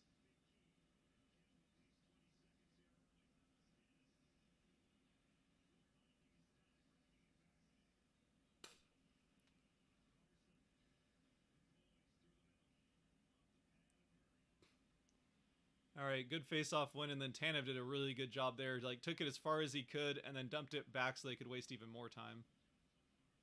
So the Kraken kill off just about 30 seconds there before they even get Leafs even get into the offensive end. Still a long kill to go here. Be huge if they can at least get the first. I mean, obviously massive if they can get 4 minutes killed, but if they can get these first 2, that's really big.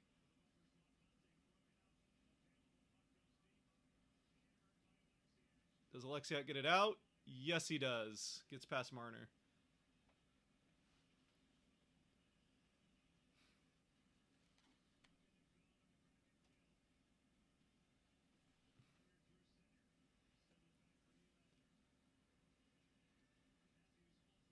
Here they come. Nylander's in. Matthews up. They're set up now. This isn't good. Marner to Matthews. Matthews back up to Marner. Nylander saved by Jones.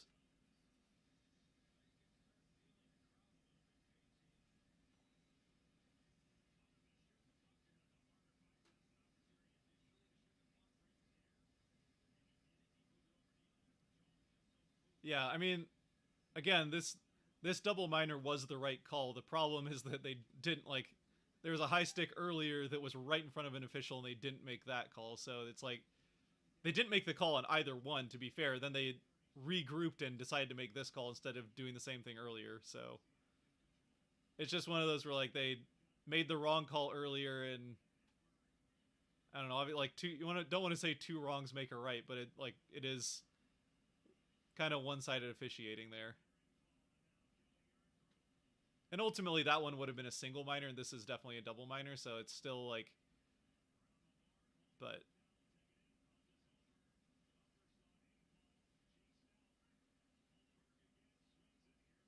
Here's Riley. They're set up.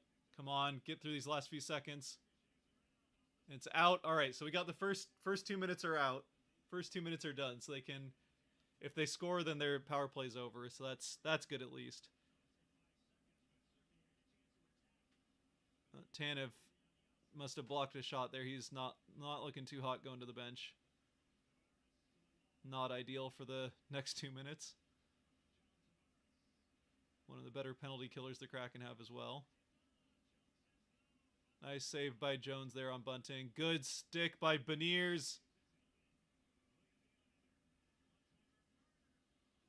Oh, that's that out in front. Good clear by Alexiak.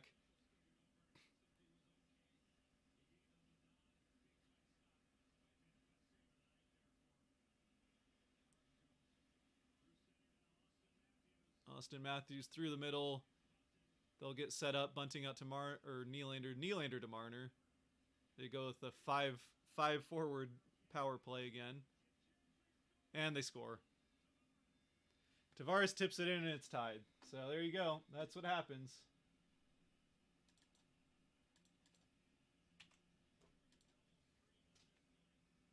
Yeah, Jones couldn't see it. It was pretty well screened, but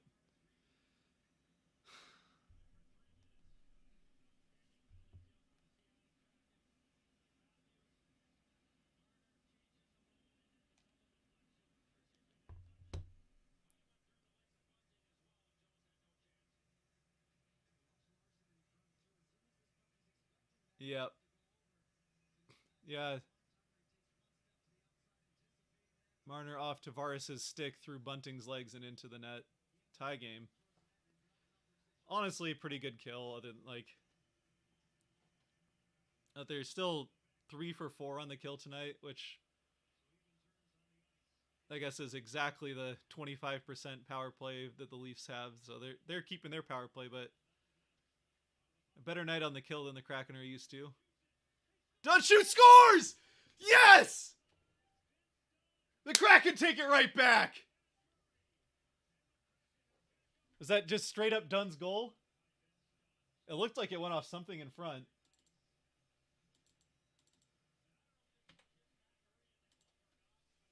How does this happen? I think Tolvanen's going to get an assist here. Oh yeah, that just went off the pad of. Oh yeah, the Bjorkstrand screening in front right as Dunn takes the shot. Who was that he took? Oh, it was Geo that he took out in front of the net. And off the top of pad of Murray and in. Nice. Let's go. 14 seconds.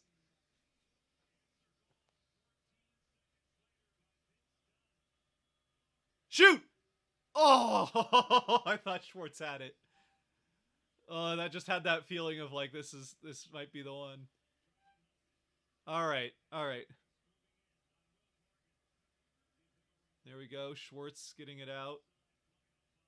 That is a bouncy little puck right there. Get it up to Susie. Susie will dump it in. Okay. Looks like it might be going in a little too high, but. All right, here we go. 3-on-2 for the Leafs. Not what you want to see, but they're going to force Tavares to swing out wide.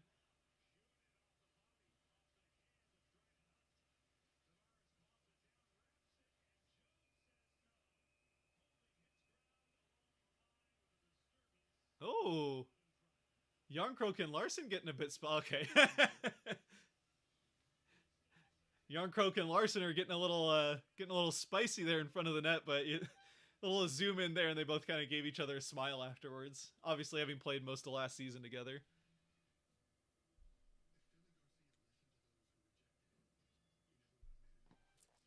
All right, let's see it. Let's see if Tolvanen got an assist on that. I think he might have with the battle along the boards. Nope, they're saying Dunn unassisted. Okay.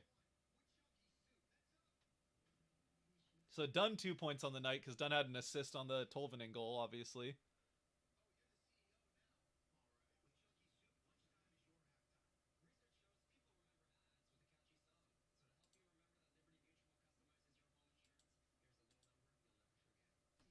Sweet. Well, it still sucks to have that 4 minutes of power play that they almost killed it off, honestly. They got through the first 3 minutes of it, 3+ minutes, I think. But immediately get it right back. That's what you want to see.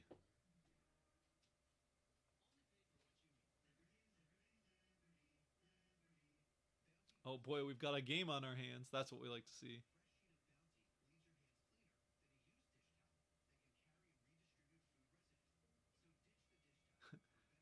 I kind of love that YouTube has a delay because I just get to wait till Scott sees it. Yeah, I'm sure that's fun.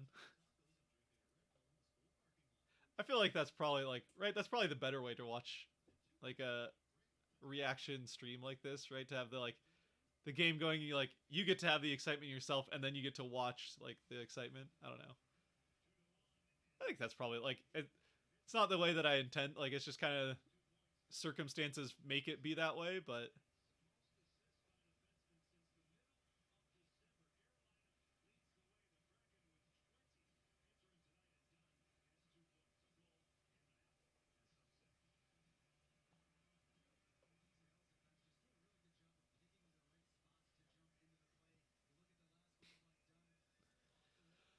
All right.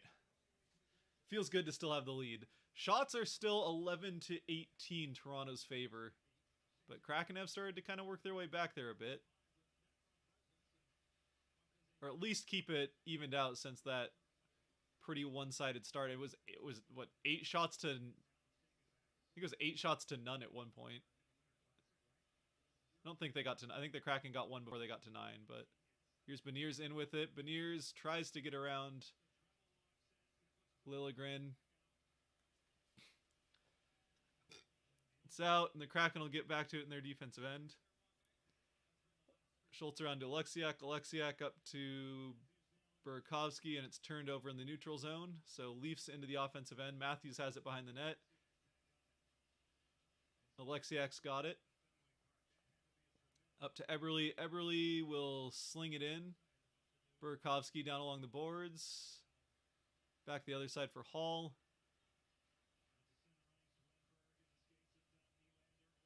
Whoa. Oh, Wimberg's got it. Go, Wimberg, go!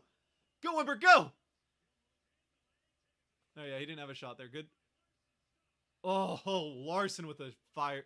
96 off the stick from Larson. Woo, that's a hard shot.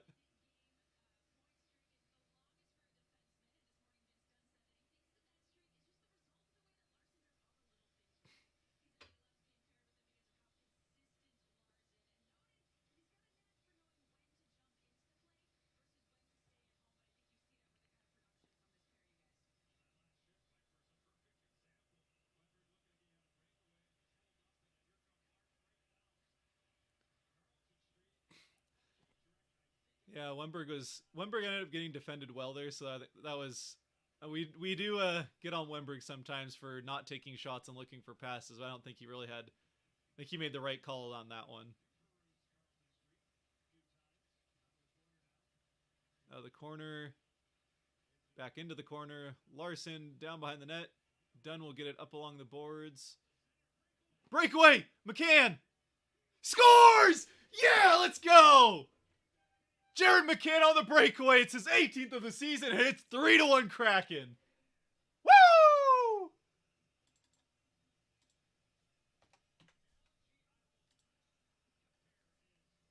Oh, man.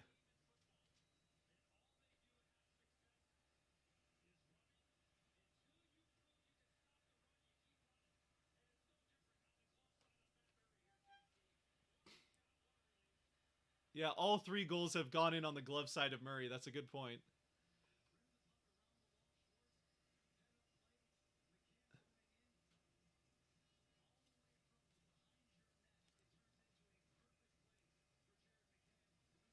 Oh, let's go.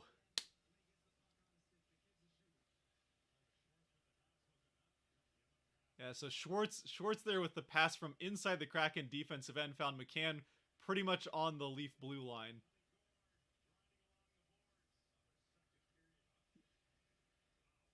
Yeah, and another great second period from the Kraken.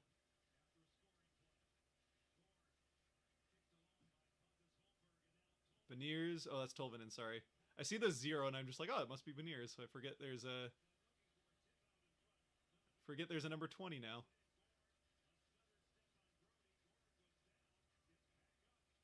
Gord fighting off 2 guys behind the net. Borgen. Oh, Susie had a good chance there. Put it a little bit wide, I think. Gord's shot out of play. Blockered out of play or something. Blocked out of play. Is Kraken are feeling it right now. Kraken are feeling it now.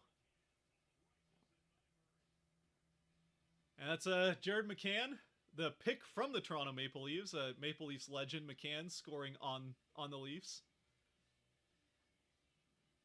You know, he had quite the career in Toronto for, what was it, 2-3 days? Two or 3 days, I think he was in Toronto in the offseason, so he didn't actually play a game. But Leaf legend, McCann scoring on his old team.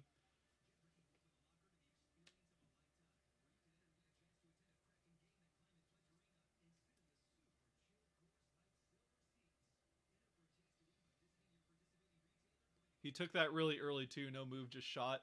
Yeah, he did have I think he saw like Morgan Riley coming down on him, and he knew he had to shoot that, or he's gonna shoot it, or it was gonna be a defended shot. So he shot it pretty much at the last chance he had to get the clean shot off. So he definitely didn't have a spot to make a move into the middle because Riley was right there. But good shot from McCann.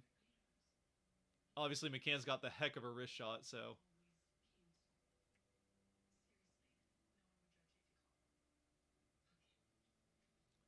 You can take one player from the Rangers. Who are you taking? Probably Mika Zibanejad. Maybe that's done. I mean, oh no, who am I? What am I? Adam Fox. Adam Fox for sure. Yeah, definitely Adam Fox. I like Zibanejad, Fox, and Capo Caco as well. I mean, the Rangers have a lot of good players, but I don't know why I like Zibanejad so much, but I mean, he's obviously a good forward. Yeah, I mean, the answer is obviously Adam Fox.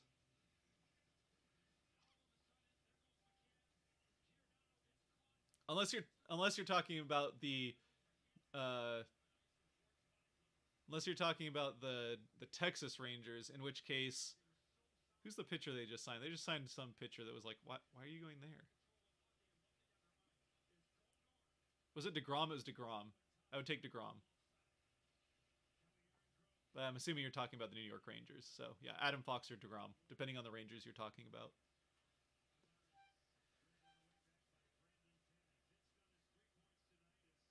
Tanev up to Alexiak. Alexiak will get the chip in from, assuming that was Geeky. All right, Marner out to Geo. Geo moves it past Tavares. Dunn around to Marner. And Dunn will get it back again in the corner. Done with time. Oh, Larson gets it defended. This isn't good. Matthews.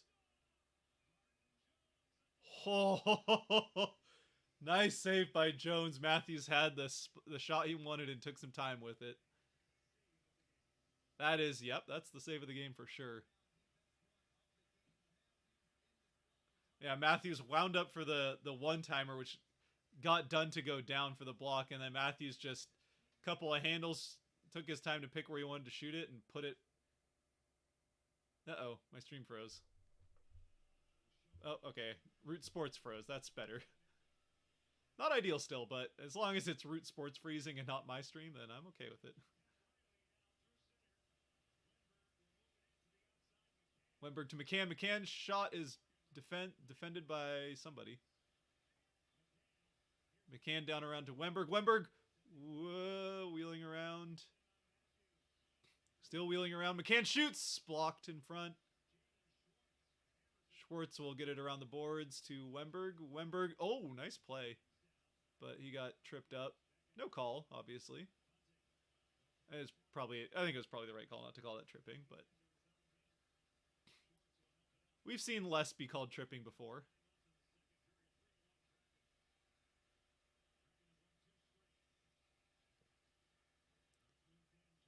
I actually do think this game has been pretty well officiated, other than the missed high stick on Alexiak. Which really only kind of rubbed... Like, at the time, it's whatever. It only really rubs you the wrong way because they also miss the high stick and then decide to go back and get it right when it benefits the Leafs. That's the only reason that it's, like, frustrating. They still made the right call on that one, though. So, there's a nice shot there from... Who was that? Susie?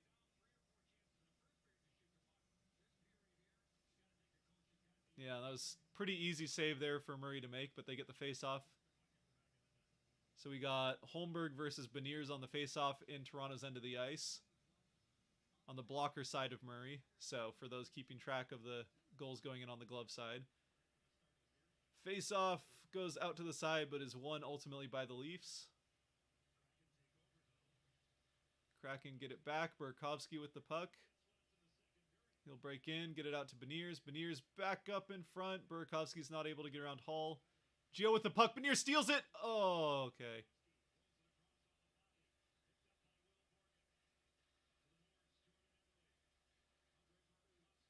Burakovsky. Eberle's shot. Oh, scores! Beniers! Yes, let's go. I don't know what Eberle's stick either broke or flubbed off of Eberle, and then Beniers gets the puck and rifles it home. It might have been 5-hole, but it was blocker side somewhere. Short side again, another short side goal. Yeah, heck of a wrist shot here from Maddie. So it was just blocked. Beniers gets it, turns around 180, and through the wickets on Geo. See how the puck just kind of trickles right to Beniers. Beniers whips around 180 through the legs of Geo, and either through the legs or over the pad of Murray and into the back of the net. It's 4-1. All Kraken here in the second period, other than the one power play goal, but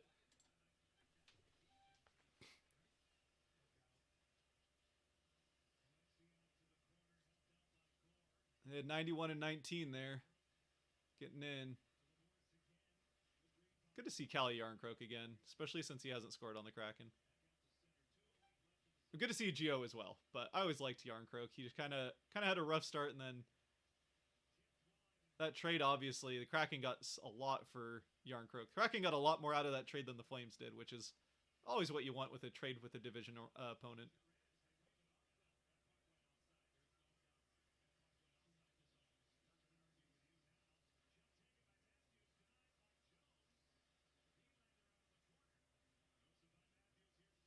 So they're saying the puck went outside of the zone, so if this scores, it could be offside. We could have okay, it won't matter now. Puck's cleared out of the zone. So yeah, it did look like that puck went out and then they put it back in offside and it wasn't called. So that was one where if the Leafs were to have scored there, you might think about that being coming back. But it left the blue line and came back in onside, so don't have to worry about it now. 1 minute left in the second period here. That has been once again a second period to remember for the Kraken. And one to continue to, let's keep doing this in the second period, right? There's a 4-1 second period in Edmonton 2 days ago, and barring the next 50 seconds, a 4-1 second period here in Toronto. Schultz one-on-one. He's going to pull up. Ooh, gets it around to Beniers. Nope, that's McCann. Sorry, they both have that hair coming out the back of their helmet and numbers that look similar.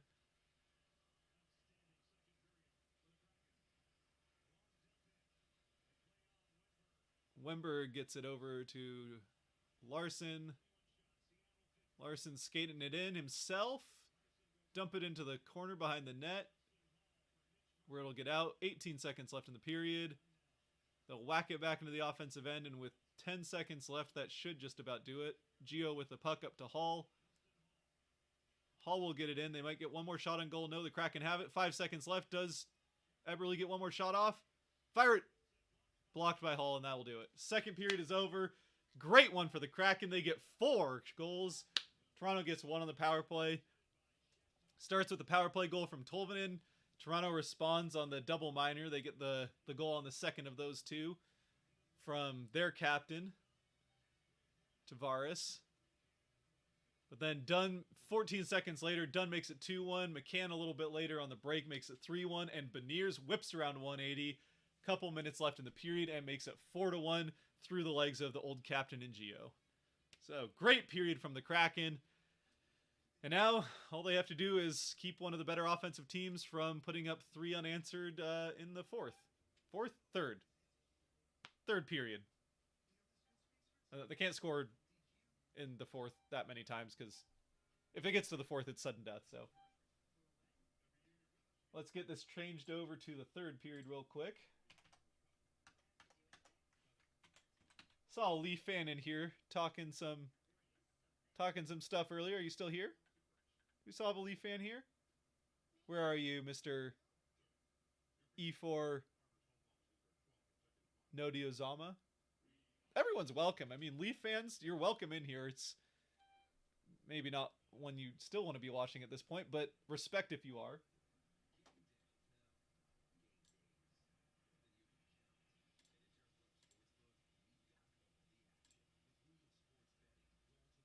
I mean, to be fair, I've watched plenty of Kraken games that are worse than this one for the Leafs. So, yeah, we've all been there.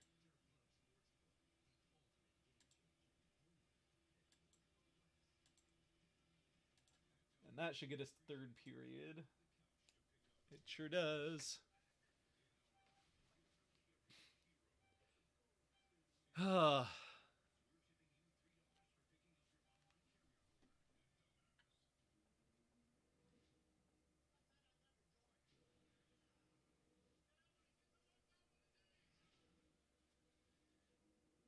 Yeah, it wasn't the Texas Rangers. I figured it wasn't, but I figured to have some fun with it. I did get it wrong when you said football earlier, so I thought I'd just cover my bases.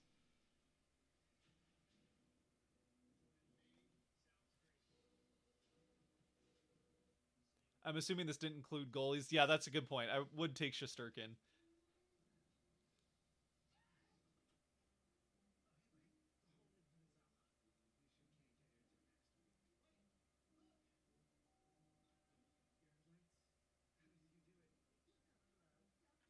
Sorry, this very weird commercial caught my attention all of a sudden. What else do we got here? Yeah, Blue Frost made a good point. I would definitely take Shesterkin because of where the Kraken are at with goaltending. Although Jones is having a third fantastic outing in a row now. But yeah, it would be Igor Shesterkin for sure. That having been said, I mean he did actually win the Vezina, so maybe a player that just won the Vezina is gonna do better for the Kraken than a guy that was just nominated for it. I mean, I still love Grubauer, but we're waiting for the breakout for him. But Adam Fox, yeah, can't go wrong there. The Rangers, such a good team. They just need to get the potential to show up. Panarin also is a good one. Yeah, I would still take Fox over Panarin. I don't know why I didn't think of Panarin.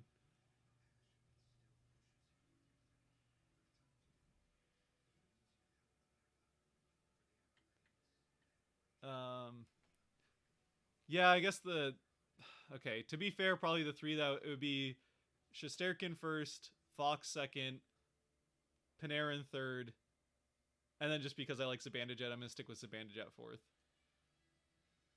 But Capo Caca is probably the better answer still. Well, that was fun. Tristan says, absolutely it was. Let's get a third period to match, huh? Boy, that group knows how to do a second. They sure do. Back-to-back games with a 4-1 second period.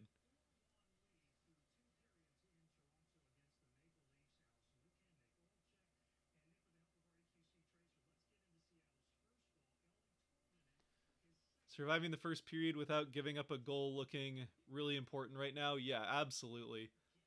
Yeah, that was. I mean, that first period was. I don't think there's any way around it. Dominated by the Leafs. Really, aside from maybe a little window there where the Kraken kind of got things turned around for a bit, but even then they were hardly able to get too many shots on goal. And to come out in that second period, and they looked like a almost just a completely different team. Not defensively, still playing really well defensively, but even at that, they didn't give up as good of opportunities other than the one to Matthews, which part of that is just Matthews creating a great opportunity out of a good one, basically. But Jones able to make the big glove save on that.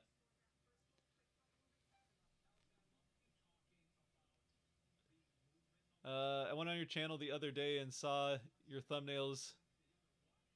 You got a Kraken Reverse Retro 2.0 jersey.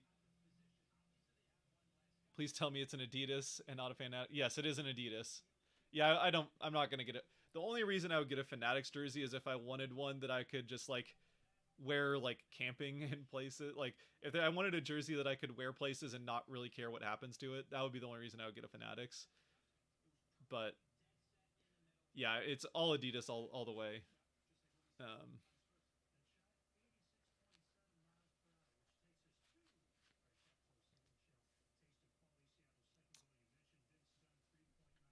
Beauty of a first. I think you mean second, but yes. I mean the first on defensively a really good defensive first from the Kraken. Or say I would give it a solid like So I give it like a 7.5 out of 10, maybe 8 out of 10 for the defensive play in the first period. They had to do too much defensive play, which is kind of part of the problem. And they did allow a couple of pretty good chances, but still, obviously, they kept the Leafs off the board when it was all Toronto in that first period. And then Kraken turned it around in the second. Took them a little bit to get going, but that's what you like to see. What you like to see.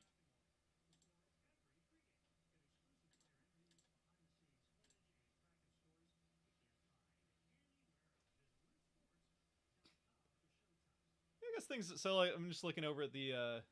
Here, let's see if we can. See if we can switch this. Looking at the.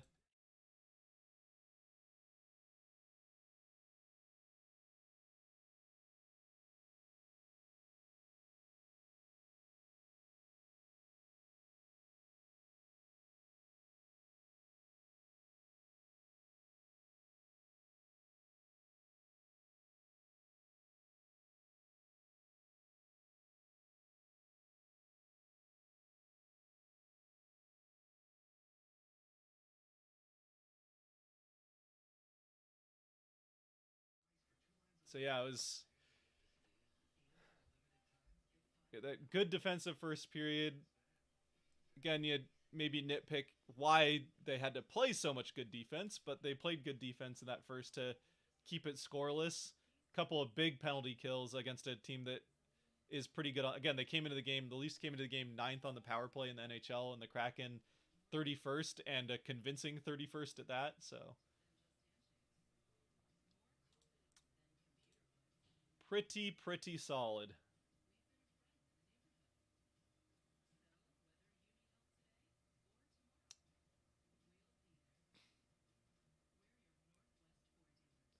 Deserve to win-o-meter likes the Leafs game so far from Money Puck, but I think I'll take the game the Kraken are having. I'll take the second period the Kraken are having, that's for sure.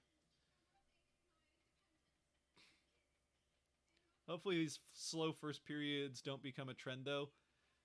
Yeah, I mean, again, I will say that while they haven't been quick out of the gates offensively, they have at least been able to answer with it defensively. Even the goal that they gave, I mean, again, the first period in Edmonton was pretty similar. The difference was that Edmonton got their power play in the middle of the period and scored within seconds on it, which that was the only goal in that period, but it looked very similar actually as far as like possession and all that.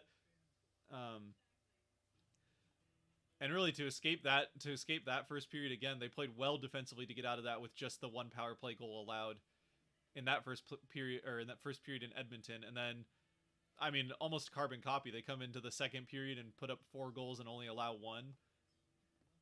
So, of course, you don't love that the one in Edmonton came like, was it 40 seconds into the second period, allowing McDavid to just do McDavid things, which again, like we talked about in the R&R for that one, that's you play against the Oilers 4 times a year or 3 or 4 times a year. McDavid's gonna have some of those goals. It's just gonna happen. So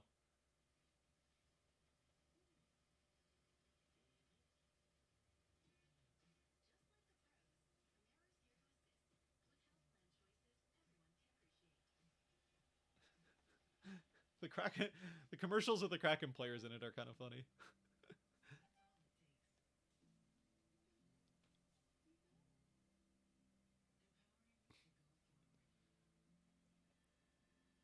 uh, yeah, G was chirping.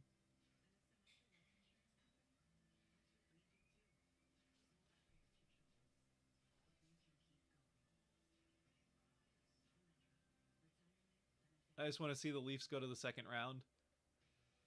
I'm on the fence with I kind of do just because I want to see Geo be a part of the team that gets them past the first round. That would be kind of fun. And it is like, I don't know. There's something to be said that it's only funny so many times, but also when it keeps happening, it also kind of keeps being funny that they don't make it past the first round. It's especially funny that it keeps happening in game sevens, but Now for Geo, I do hope for Geo that they can get to the second round at least.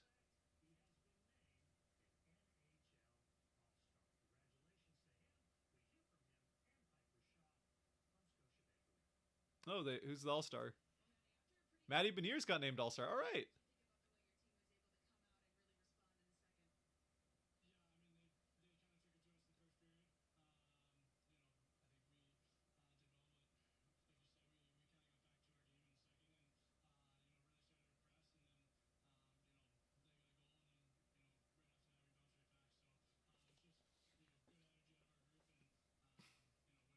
And Yarn Croak. I mean, yeah, Yarn Croak too, but mostly like Geo just because Geo's from Toronto and went back this season on what I think has been pretty accurately described as a charity contract.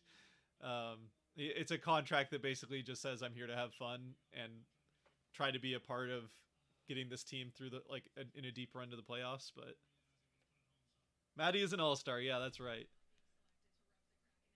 Here, I'm just gonna send out a quick tweet real quick. So ignore me. I know. Twitter's dying and all that, but I'm just gonna.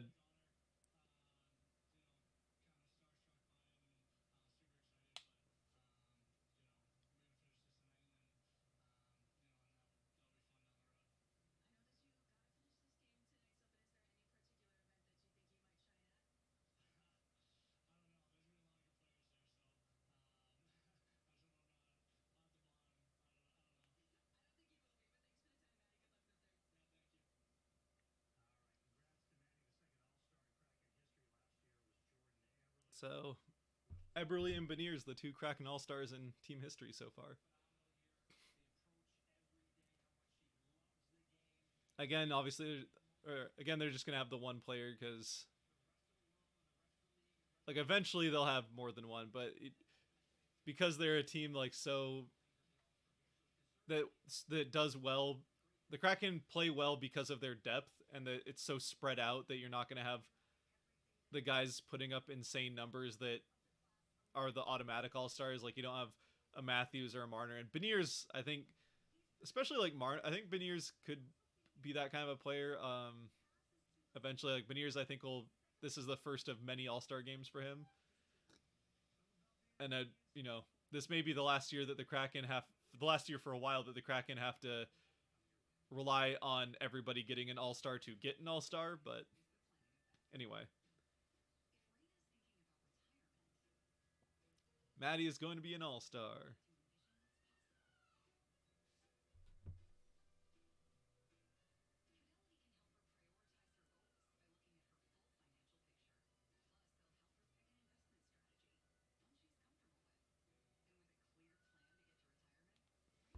No official thing from the Kraken yet to retweet, but that's all good. Yarn Croak.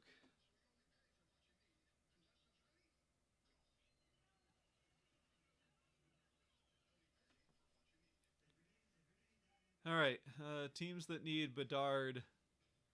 Teams that need Bedard are the Ducks, Coyotes, Flyers, Blue Jackets, Canadians, Blackhawks, and Sharks.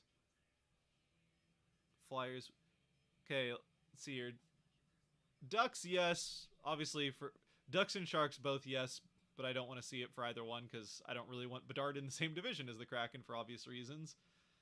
Coyotes, yeah, they could use Bedard for sure. Then the question is whether or not the team can actually play well enough to give him the career he deserves, but that's a different thing. Or it looks like he deserves. I mean, you never know for sure, but what he's doing at the World Juniors is insane. I guess you could say what he did at the World Juniors because it's over now. Make sure that that finished up. Maybe they're still playing the third, but let's see. Oh yeah, still in the third period.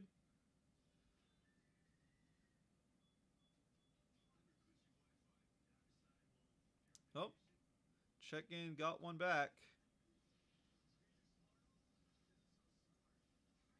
Just a few minutes left in the third here.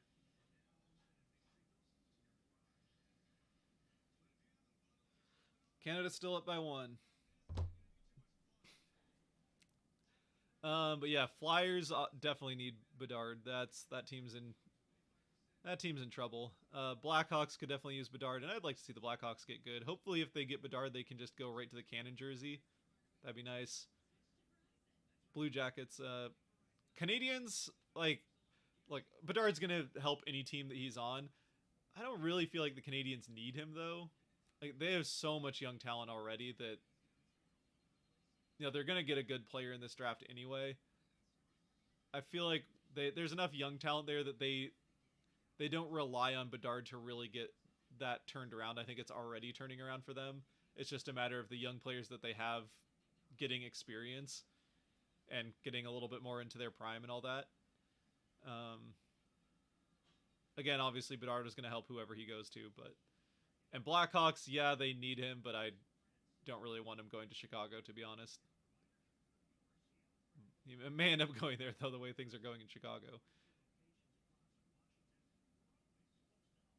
But especially with everything that's happened off the ice with that franchise recently, no offense to the Blackhawks fans, like Blackhawks fans didn't do anything to deserve it.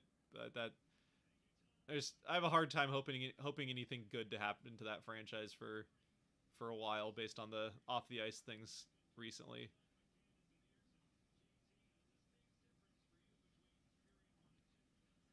All right, let's see here. Imagine Zegras and Bedard on the same team. I am, and that's why I don't want Bedard going to Anaheim.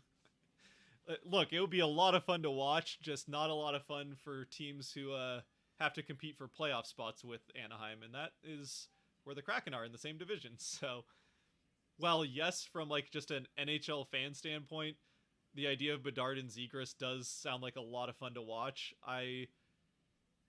If it could happen on a team outside the Pacific, I'd be all for it.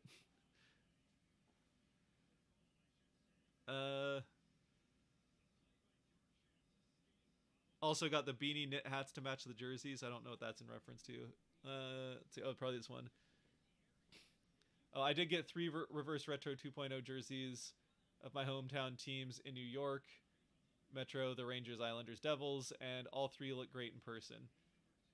Yeah, I'm not as crazy about so I like the Lady Liberty logo that the Rangers have. I'm not like crazy about it, but I do like it. I just don't like that the Rangers jerseys are just blank blue with that logo. Geo's going to go to the box for interference on Wenberg. All right, that's not what you want to see. Geo, well, if you're a Leafs fan, it is what you want to see if you're a Kraken fan. So, Kraken to the power play here early in the third. Geo for interference on Wenberg. Or a hold. Yeah, I mean, come on, Geo. That's definitely a penalty. You know that you're going to the box for that. Holding is what they called. They could have called that interference, holding, yeah. That is pretty much a textbook hold.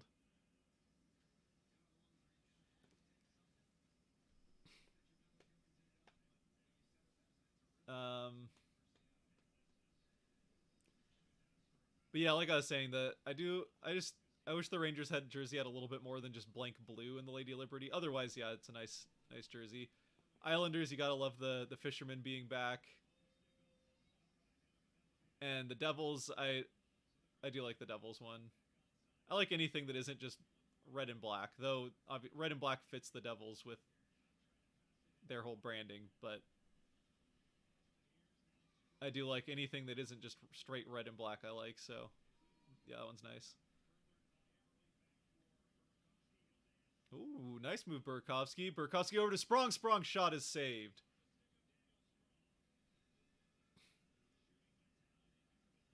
Yeah, they're trying to feed Sprong and Tolvanen on the 2 power plays, that's for sure.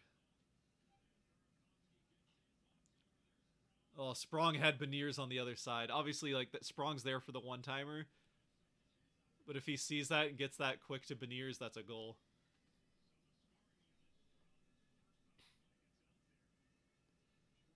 All right, so second unit out after 40 seconds. All the way around. Tolvanen keeps it in. Down to Bjorkstrand. Bjorkstrand's rubbed off it a bit, and the Leafs will get a clear here from Yarncroke. Yarncroke clears it.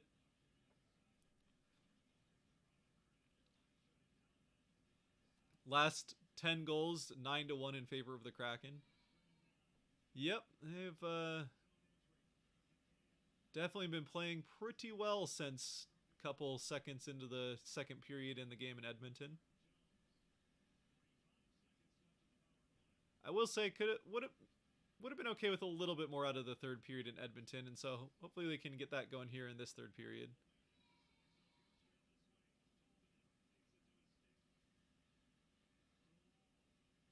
30 seconds left in the power play. Tolvanen battling for it along the boards with Schwartz. Tolvanen's going to get it out, but Hull gets to it first and dumps it.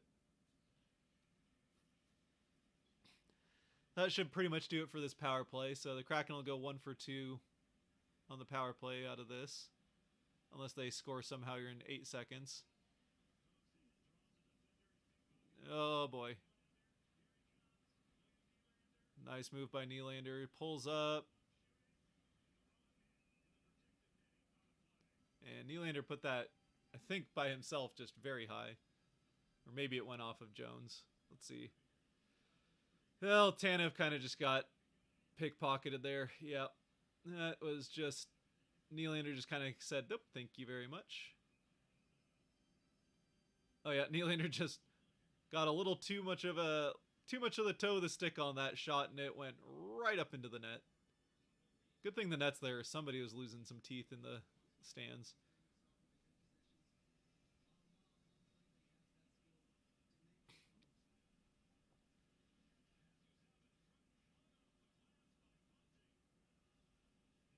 Bunting was right in front of the net there with nobody else. Fortunately, he also missed the net completely, which is kind of impressive from that close.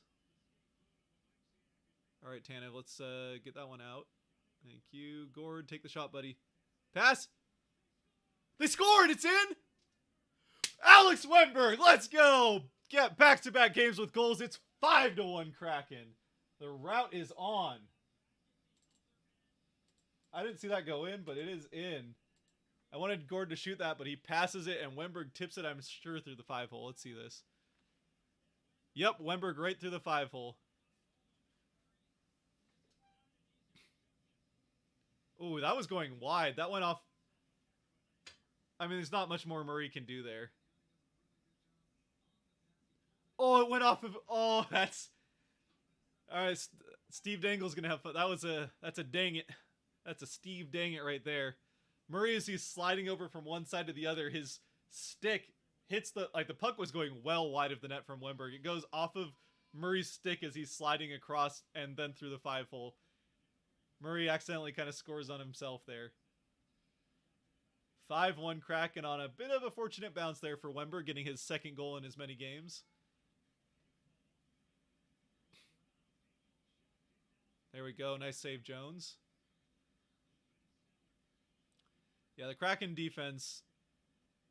See, this is the type of defense that makes your goaltender look good. Where they're focused more on not allowing high danger shots rather than not allowing shots. We've seen the Kraken defense that focuses on not allowing shots, but then occasionally just gives up the super high danger ones.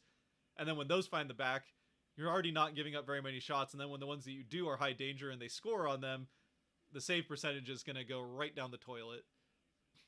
But now these last few games, they've been really good at keeping the puck to the outside and preventing the high danger shots, even if some are coming from the outside. So, I mean, Toronto has got 22 shots on goal, which isn't a ton for this point. But again, only probably like 4 or 5 like really dangerous chances. And Jones has had a couple of nice saves. But it does help that save percentage that he's making a fair number of saves and not having to make too many very hard ones. It also helps a goaltender. That's offside. Yep. It also helps a goaltender's confidence that when they're able to make some of those not as hard saves and kind of get into the flow of the game, that it makes it easier to make the nicer saves when that's necessary. When you're not, you haven't been sitting there for 8 minutes not having faced anything, and then all of a sudden it's a 2-on-1. So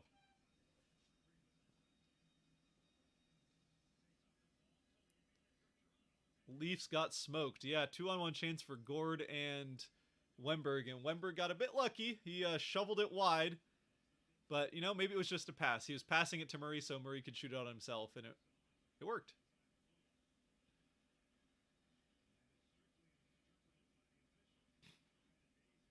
Oh, steal there. Oh, Marner took a tumble there.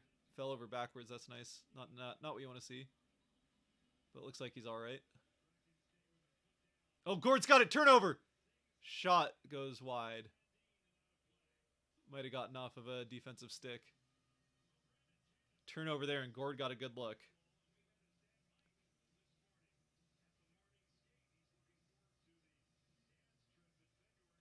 I really like Dangle, but you're right. He's going to be upset. Yeah.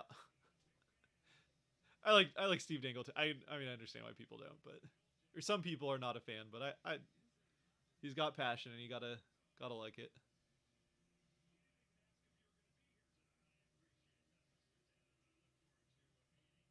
2-2 now in the World Juniors. Czechia came back.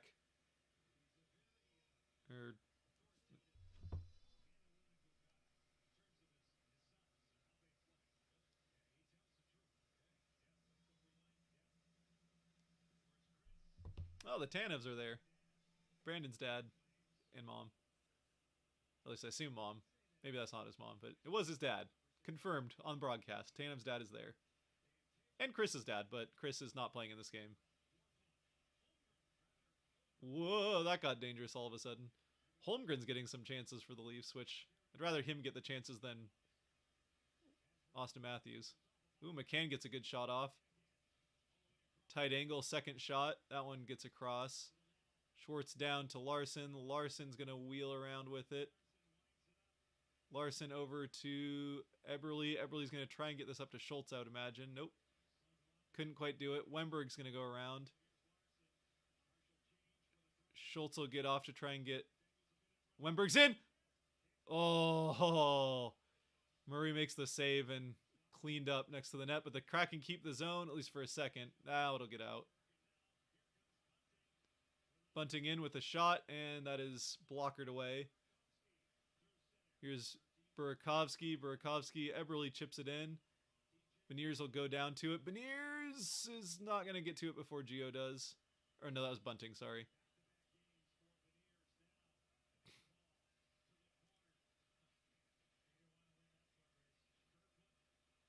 Oh! Kerfoot didn't quite get all of that, I don't think, but Jones was able to make the save. I think we're feeling pretty good about where this game's at right now. 3:32 left in the third. Still a lot of time, but 4 goals is a lot to make up.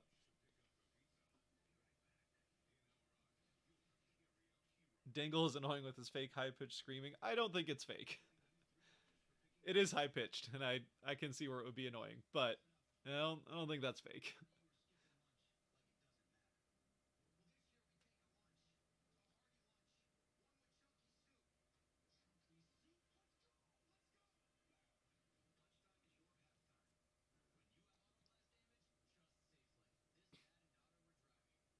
Leafs should have kept McCann in the draft. Yeah, I think they figured that out partway through last season. Because ultimately they traded for McCann so that they could keep Kerfoot and Hull. And I mean, who knows, like, obviously McCann has gotten way more opportunity in Seattle than he would have in Toronto just with the way the lineup is set up. But Hull has not been good since, well, again, since the last year and a half now. Hull has had a pretty rough go. And Kerfoot, I mean, who knows with Kerfoot? Like, Kerfoot also hasn't been amazing for Toronto in the last year and a half, but again, who knows if McCann in the same role would have done all that much better, just because it's much less of a role than he has had in Seattle. That having been said, I'm glad of the 3 that we got McCann out of it, so. Would this be the first win ever against the Maple Leafs? For the Kraken, it sure would, yes. Yeah, they went 0 for 2 against Toronto last year. And neither game was really all that competitive. Not quite as bad as Not quite as bad as Tampa Bay. Tampa Bay just handled the Kraken in really all 3 games they've played against them now. But yes, this will be the first win for Seattle against Toronto.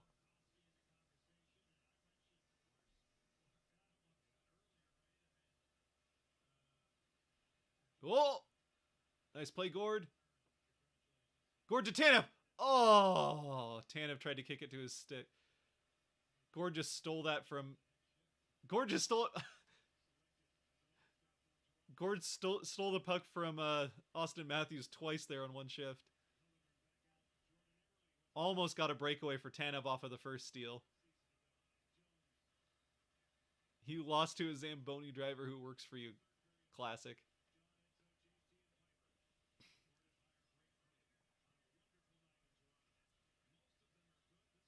I'm late, but I'm here. Welcome.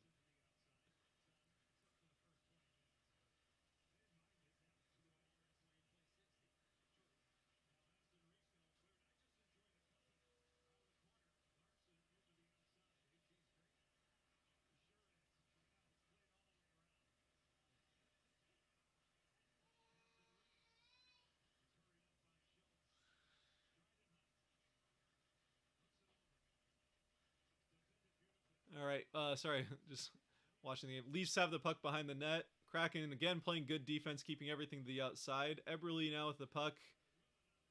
Does get it out of the zone to Burakovsky. Burakovsky will not do anything because it's offside. Ooh, now we're getting a little spicy. Burakovsky and Geo having some words. And remember, Burakovsky never played with Geo, so there's no love lost there. He's one of the he and Beniers, 2 guys on that line, never played with Geo.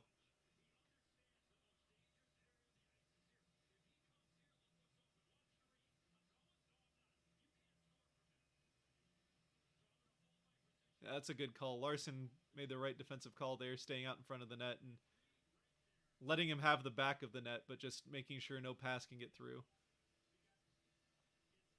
It is no, okay. Yeah, they protected Hall. We'll have to agree to disagree on Steve Dangle, I guess, for TML here. But you know, everyone's not for everyone. It's all good. Oh, get that a little bit flubbed. I will say already the Kraken are playing. I mean, obviously they have the 1 goal out of it that they didn't have in the third, but they're playing much better in a much more like 200-foot game here. They're playing a much better 200-foot game here in this third period than they did against Edmonton. And Edmonton, I mean, I think it was just that Edmonton was desperate and doing everything and just throwing everything they had at it. But it was all Edmonton and pretty much again in the third period. Like, it wasn't that Edmonton was constantly in the offensive end, but Seattle was just never in the offensive end in that third period in Edmonton. Fortunately, again, they played well enough defensively that it didn't matter. But they're spending a good amount of time in the offensive end here in this third period, so it's good to see them not just turtling up like they did in that game with that lead. And actually a bigger lead because it was 4-1 coming into this third period versus 4-2 in Edmonton. Leafs are playoff ready. I mean, it's middle of the regular season. Like, Toronto's going to the playoffs unless they just have an epic collapse. There's no way they're not going to the playoffs. I know that if this is the only Leaf game you've watched all season, then that might be a hard sell to make, but that team's good enough that, well, and they've already they've already got 53 points, so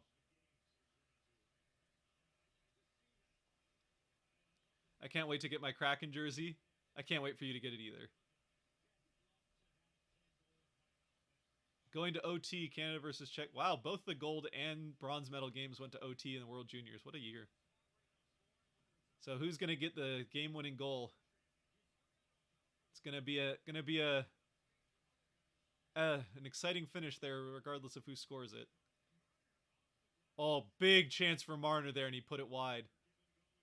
Or high or something. He missed the net. Tavares broken up.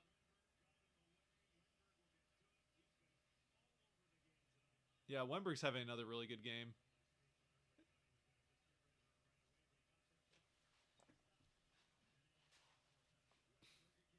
Wenberg again. Geo steals it from Wenberg. Geo dumps it in as the Leafs go for finishing off their change. Oh, stolen by Brody. Nice play by Dunn. Some boos from the fans there. I'm not sure what they're unhappy about, but there was definitely nothing that could be considered a penalty.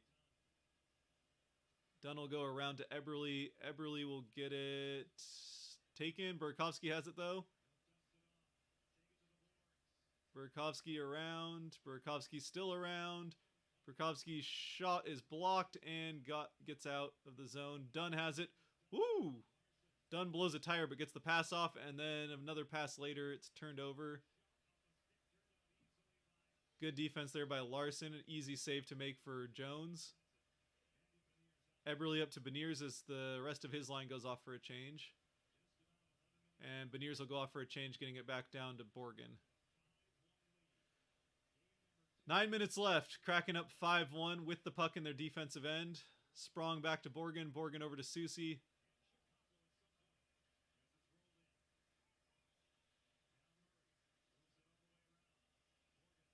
Borgen around to Sprong behind the net. Sprong up, and there's no one there. Geeky's shot is saved or blocked or something.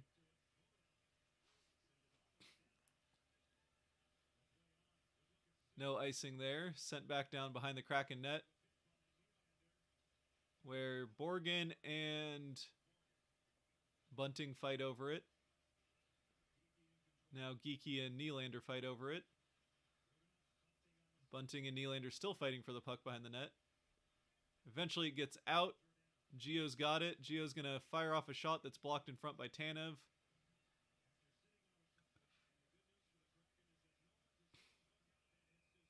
Scott, your videos are for everyone. Well, I appreciate it. Oh, Soucy got hit in the face. Oh, there's some blood coming out of that. Coming out of that helmet there. Oh, yeah, that got him in the nose. Yeah, Soucy took that one up high.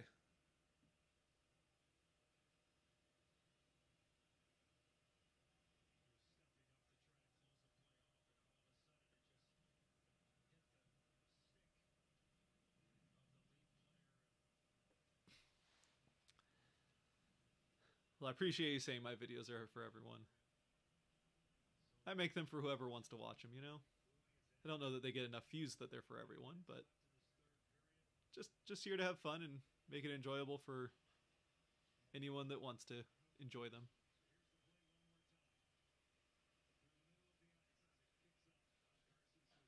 I also can't wait to get pro wrestling training soon. That sounds like fun.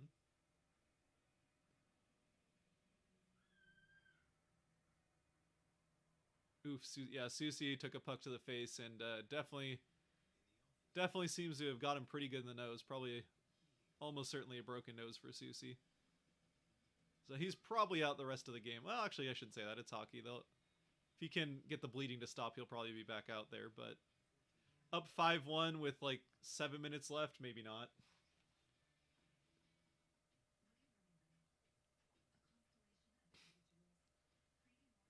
Sprong has become one of my favorites. Wicked fast wrister. Yeah, he's got another pretty good wrist shot. His one timer is an absolute laser. He and Tolvanen both have insane slap shots, which is why both of them play on the power plays. They got Sprong on one power play and Tolvanen on the other, so that they can just feed the shot that both of those guys have. And then they put guys like Beniers out in front of the net to pick up rebounds.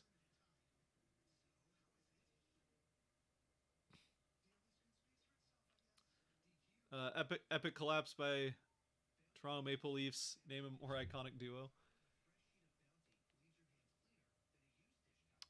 Yeah.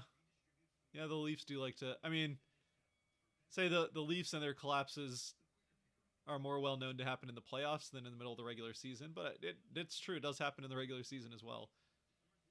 That having been said, it does happen to everyone. Kraken in Vancouver right before the Christmas break definitely rings a bell when it comes to epic collapses. See if we have a final with the World Juniors. Still no final. Still going to OT there. Shots have evened up 24 apiece for each team, so Seattle getting their looks here in the third. Obviously with a goal to show for it. 8 minutes left. 8 minutes exactly left. Puck will drop at center ice here in a bit. Oh, Austin Matthews has got something going on. He's got an issue with his skate.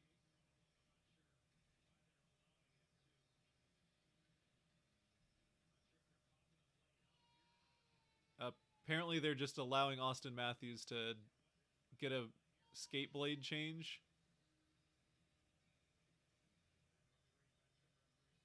They're not. All right.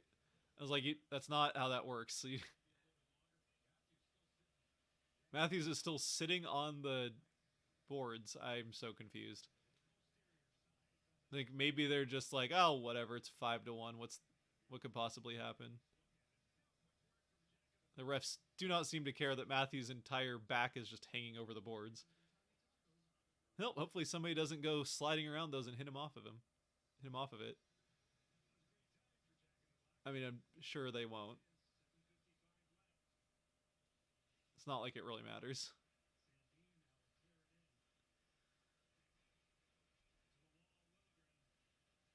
So the Leafs win another face-off.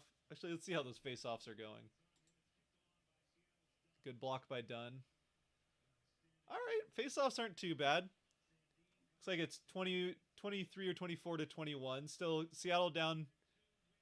Seattle not getting the better of the face-offs, but it's pretty close to 50-50, which is honestly a massive improvement over the last few games.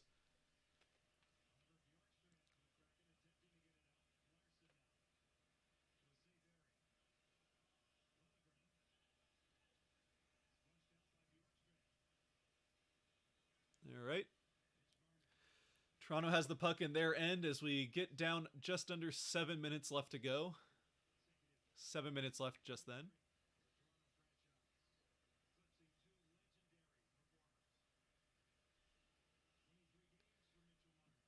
Yeah, they're talking. Mitch Marner had 23 game point streak earlier this season, which did break Eddie Olczyk, who's on the broadcast tonight. He was one of a couple players tied for the Leaf record in point streak.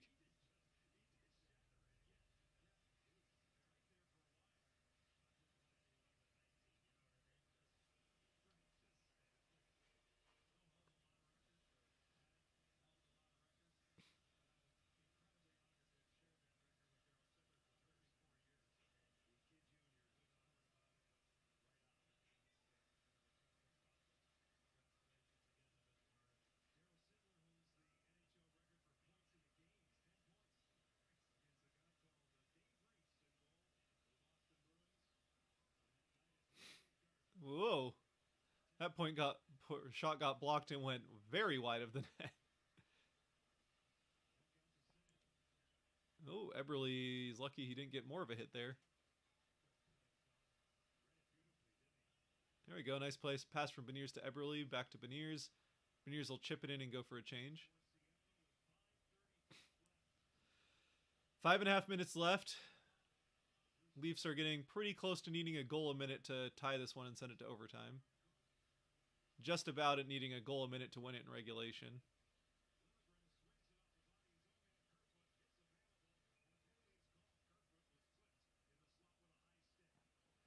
And Toronto's going to get a power play as Alexiak heads to the box.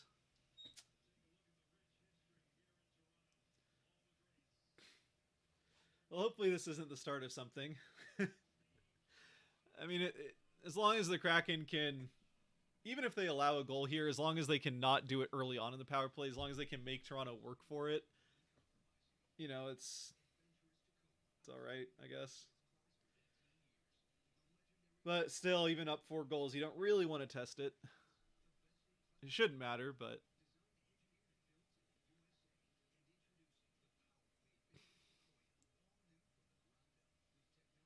don't forget to hit the like button. Thank you, Nate. Yeah, probably not going to draw too many more people in here at this point, but hit the like button, helps out the channel. Appreciate it. All those good YouTube things. If you're new here, feel free to subscribe. We do these streams every now and then. Again, like I said, a couple of months, so not as many as some people, but whenever I got the time. And again, only Kraken Road games. Only Kraken Road games for the streams, unfortunately, but I wouldn't mind doing some non-Kraken games at some point, but it's gotta find time to do that. Do some non-Kraken games every now and then. Mix those in it when we can find the time. But then yeah, like do a recap and reaction or R&R video after every Kraken game. As well as if you're new to hockey, we got the NHL 101 videos, and more of those will be coming. It's been a little while since the last one, I understand, but more of those are in the pipeline, if you will.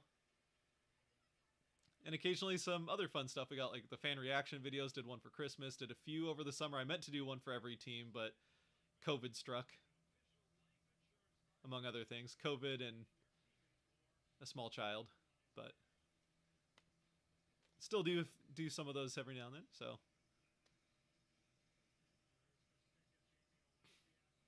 oh yeah, Alexiak just kind of whipping his stick around without really thinking where it was going.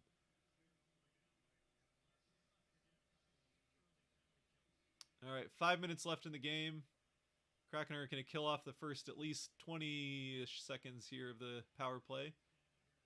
As Toronto finally gets into the offensive end.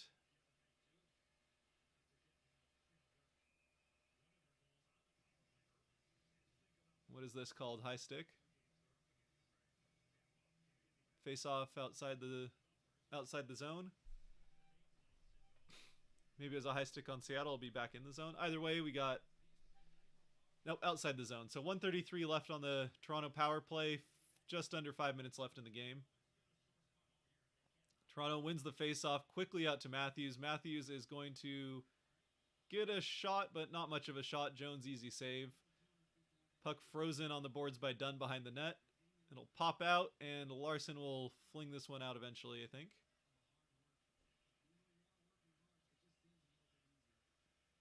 Dumps it to Tanev. Tanev will just kind of fling it towards the goal, but it wastes more time. 1 minute left on the 1 minute left on the power play now for Toronto.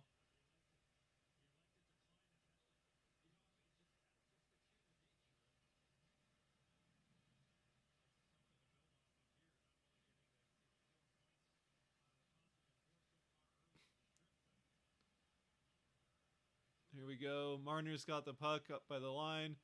Tavares. Ooh! That almost went off Borgen through Jones, but it goes wide. 30 seconds left on the power play. Marner to Matthews. Matthews to Marner. Matthews thinking about it. Tries to get it to Tavares in the slot. Cannot. And it's dumped out by Borgen, I think, or Tanev. 20 seconds left on the kill. 3:30 left in the game. Getting to about 10 seconds. Oh, they can't even get into the zone. So 10 seconds left on the power play as Riley tries to get into the offensive end. He does. Schultz gets to it. Yarncroke with the puck down in the corner. Yarncroke looking. Fired by Sandin. Saved by Jones. Power play's over. 3 minutes left in the game. Toronto keeps the zone. Holmberg keeps it down along the boards. Schultz around. Holmberg has it again. Ooh, Engvall tries to get a nice pass to Yarncroke, but it's well defended by Schultz, it looked like.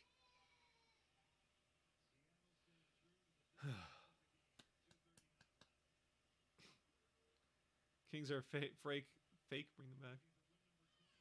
I asked Santa for a win versus the Canucks this year. See if he delivers. Well, 0 for 2 so far.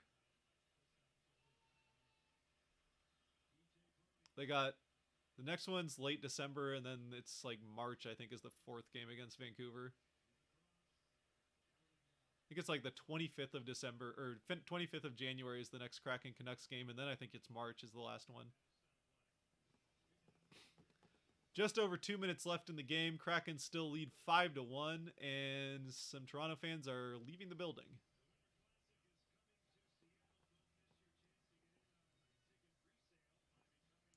Not all of them, though. Still a lot of them hanging out. Lots of Kraken fans obviously still hanging out. They've got no reason to go.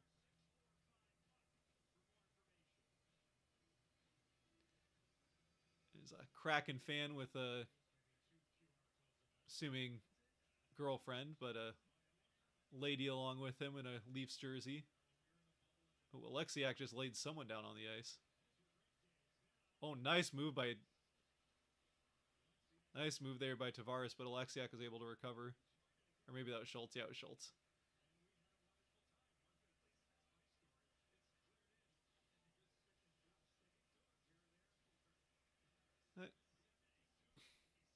There's Kerfoot with it.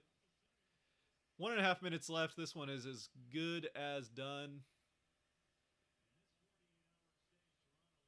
Larson's just kind of hanging out with the puck. Nobody's showing much urgency to do much of anything.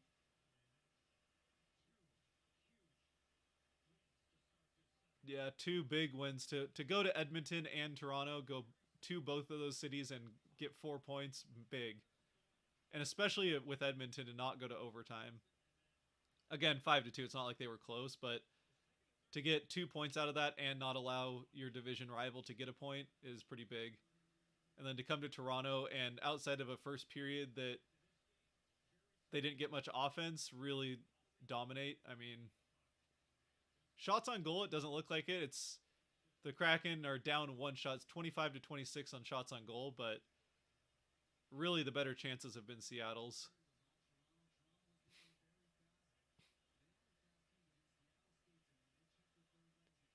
In the feet of Liljegren, I think that was. Toronto collects the puck, 25 seconds left. We'll count it down. Well, I'm not actually going to count it down, but feel free to count it down at home, where you probably already have at this point. 15 seconds left. Toronto looking for that one feels good goal at the end here. Doesn't look like they're going to get it. 5 seconds left. Jones freezes it with 3 seconds left. Well, I'm assuming it's probably already ended for some of you, but the Kraken are going to, I think, win this one, we can say fairly safely, 5-1 at this point.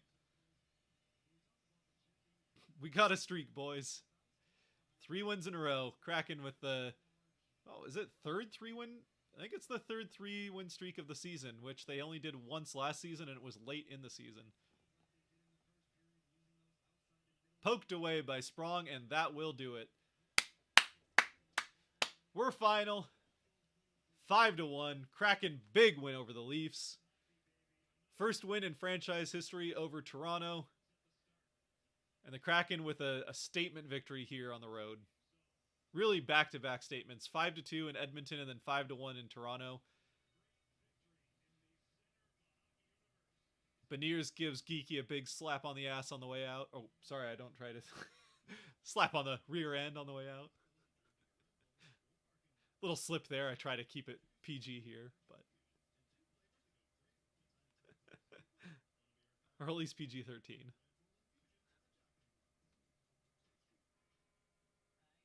Kraken invading Canada. Yeah, it was the Kraken only had 1 win in Canada last year, and it was in shootout, I think, in Montreal. It was overtime or shootout. They didn't have a regulation win in Canada last season. And they now have 3 wins this season in Calgary early on, and now these back-to-back wins in Edmonton and Toronto. So the Kraken invasion of the North has started this season.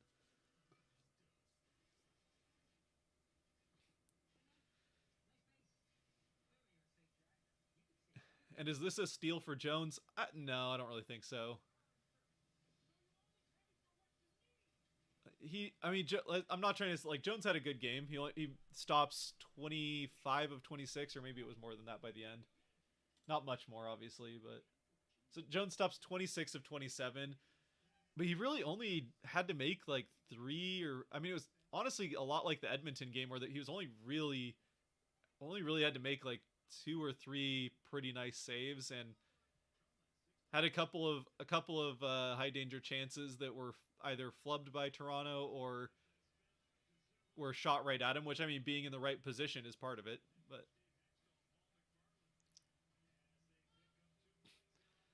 yeah, Dave Haxtell, who used to be the defensive coach in Toronto, goes in and his defense does the work here.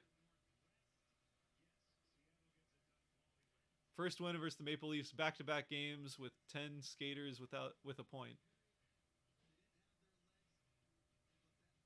Back-to-back games with 10 skaters with a point. Martin Jones, 17 wins this season, 26 saves on the night. Vince Dunn, fifth career 3-point game. It's a great game from Dunn. And Jones did make some good saves, but I don't think this was really a steal. I mean, the first period there was definitely a lot of Jones in the first period for sure. But the Kraken defense was forcing a lot of those shots to come from the outside, and really only a couple of them came from up by the net or in the slot.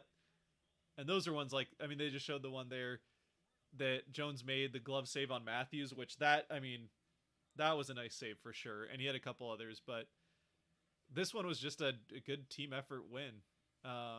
Yeah, like I said, very good defense in that first period, which really continued throughout the rest of the game, but they got the offense going in the second and really did keep the foot down in the third, I thought. Maybe not quite as much as in the second, but they were in the offensive end still a fair amount in that third period, which we didn't really see in Edmonton. So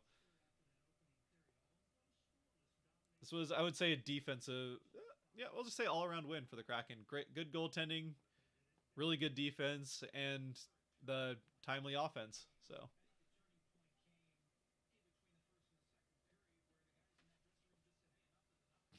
you're saying the turning point was in the dressing room between the periods. I would say the turning point in this game was the answer goal after the power play goal for the Leafs, if I had to pick a turning point. Because the Kraken they kill the two power plays, which is huge, and then they get the power play goal, so things are going well.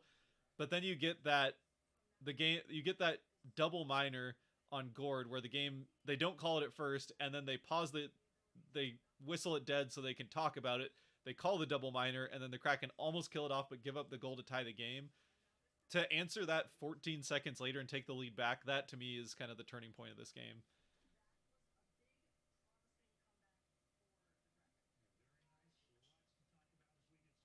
So,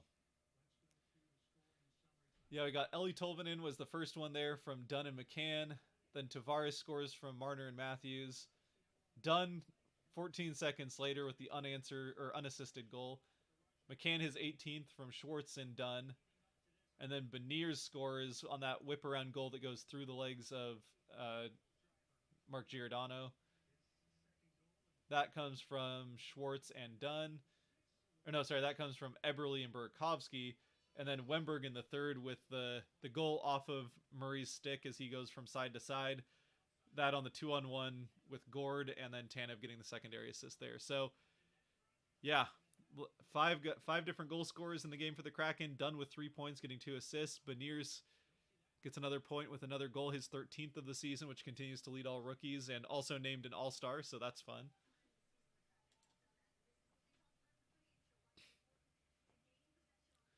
Thanks for the awesome stream and commentary. Go Kraken. You're welcome. Happy to provide it. 3 stars of the game. We'll see if this changes. These aren't the final ones, but if I had to say off the top of my head right now, Dunn's first star, second star. So there's so many guys that deserve it. Second star, Dunn's definitely the first star. I almost want to say Larson because he played really well in the defensive end. Schultz also played really well in the defensive end.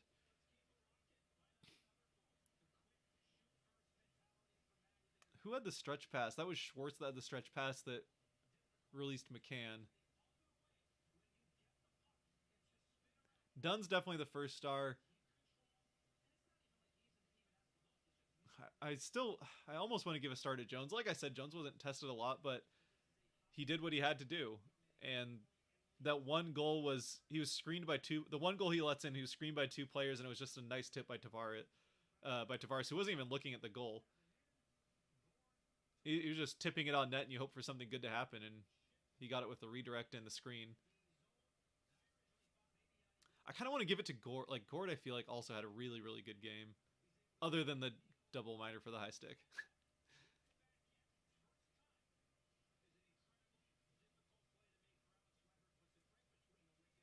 Yeah, that one worked out, but I think I'd still like to see Gord shoot that because Gord has the puck on his forehand, and instead of shooting it, decides to pass it to Wemberg, who's on the backhand then, and it ends up working out, obviously. But it's still one I'd probably like to see him shoot rather than pass. But it worked out, so you're not going to nitpick too much. I think Larson's probably my second star. Dunn and Larson, I feel like the two of them. I mean, that's got to be one of the best defensive pairings right now in the NHL. Certainly not the best, and maybe not top five, but they got to be one of the best defensive pairings in the NHL right now. They're doing so well, really at both ends of the ice. Larson, we know, is good defensively. Dunn has stepped up. Dunn stepped up his defensive game massively this season compared to last, and both of them continue to score like they did last season. So, yeah, I'll go Dunn, Larson 1-2, and then third star. I'll go Matty Beniers for the third star. I think because he just with he gets a goal and also being named an all-star in his rookie season. I feel like, if he's named an all-star, he's deserving of a star. Jones definitely could get one as well, but subject to change before we get to the end of it. But I'll go.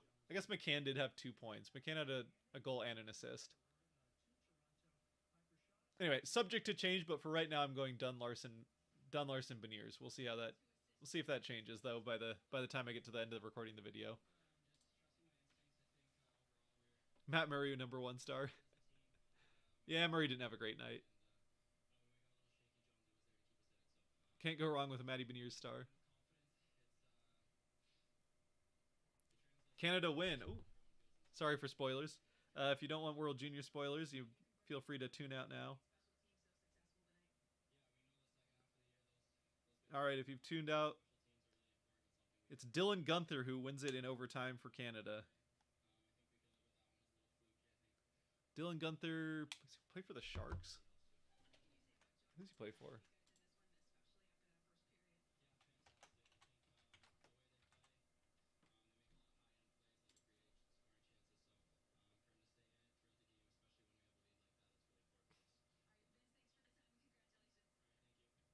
Someone's already going to have told me, but I'm looking it up right now, so I can't even see the chat. Sorry. Oh, Coyotes, duh.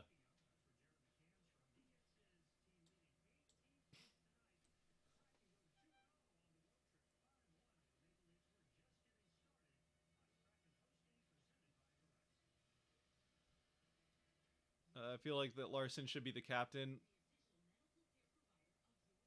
Matty Beniers, I think, is going to be the captain next season. I say that because I think the reason they don't have a captain this year, which probably would have been Gord or Eberle had there been one, I think the reason they don't have a captain this year is they wanted to see if Beniers was ready to be the long-term captain. Because they don't want to give it to Gord or Eberle and then strip it from them like a few years from now, and I think they want Beniers to be that guy. And honestly, I mean, he would be a very young captain, but we've seen it before. And I feel like Beniers, unlike some other guys that have been named captain young in their career, like McDavid, for example, I think Beniers, outside of having the talent to be wearing the C, also I think has that leadership ability. Obviously, he's still young, so he is leaning more on other people's leadership than maybe giving his own. But especially a guy like Ron Francis, I think has a lot of value, or with a GM like Ron Francis, and Hackstall I don't think would argue with it too much. I mean ultimately they're going to leave it up to the players, but I have a feeling that organizationally they like the idea of having one captain for a very long time, and that's what Beniers could offer. So I think by not having a captain this year, that kind of signals that they're waiting for Beniers to be ready for it. or potentially Shane Wright, but I think it's Beniers, honestly. Not that that's like super controversial between the two of them right now. What's up, Scott? Huge W. Let's go. Let's go, Ryan. Absolutely huge W for sure. 2 points and a 5-1 statement of a win in Toronto.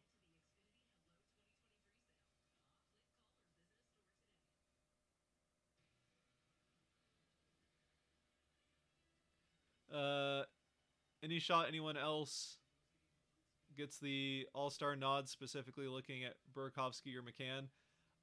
There's a chance, but I don't think it's. I wouldn't bet on it. Just because the Kraken, like I've said a couple of times, I need to just join it, but like I've said a couple of times already, the Kraken play well by committees. Like they do so much by committee that there's not enough of like standout players to really get too many All-Star nods. If that like because everyone does well, no one stands out, especially when it comes to like points league wide enough to I think make that like Burakovsky was around a point. If Burakovsky was still at like a point per game pace, then I think he would have a decent chance, but he's fallen off of that. And McCann was, I mean, sure, he was leading the team in everything points wise last season. He's leading still in goals by a fair number. So it's not out of the question, but I would kind of doubt it. I think Beniers gets the nod, I think, because he's from a from a like NHL, like greater NHL national or international, whatever you want to call it, media perspective. Beniers is the story in Seattle because he's the guy everyone's looking at for the Calder so far, and he's playing well enough to be worthy, I think, of an All-Star. But if you're like the Kraken are going to get one All-Star, and if it's going to be one guy, then it makes sense that they would pick the guy who's making the most headlines, even if he doesn't have the most points, and that's definitely Beniers.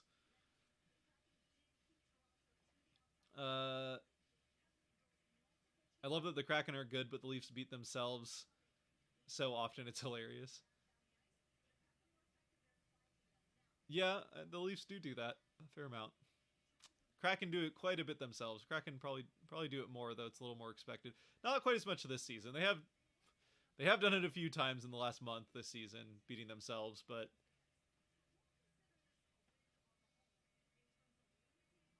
man, Seattle owns Toronto as a whole. In the last few months, yes. Last season, Toronto handled the Kraken pretty well both times last year, but yeah, to win the playoff series, the Mariners versus Blue Jays, to win that playoff series, and then to win this game, so it's gone well here over the last little bit. That's for sure. I don't know about Sounders versus whoever Toronto's team is, but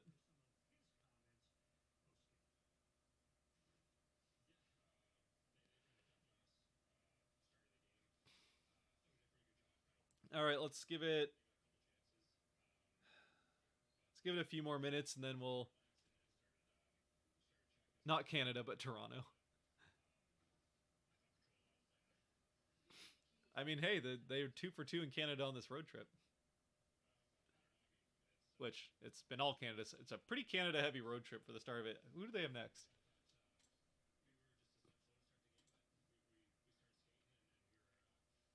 It's Ottawa next in a couple of nights, and then I think it's Montreal if I'm not mistaken.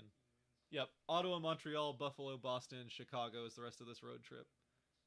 So two more games up north against Ottawa and Montreal, which if you can beat Edmonton and Toronto, you should be able to show up against Ottawa and Montreal. I'm not going to say they should win those games, because as soon as you say they should win, they're going to play down to the opponent and lose. But they're at least winnable, especially if you can beat Toronto. But if you can beat Edmonton and Toronto back to back, then those should be winnable games. Buffalo and Boston, Buffalo's playing pretty hot, so nothing's for granted against Tage Thompson and the Sabres.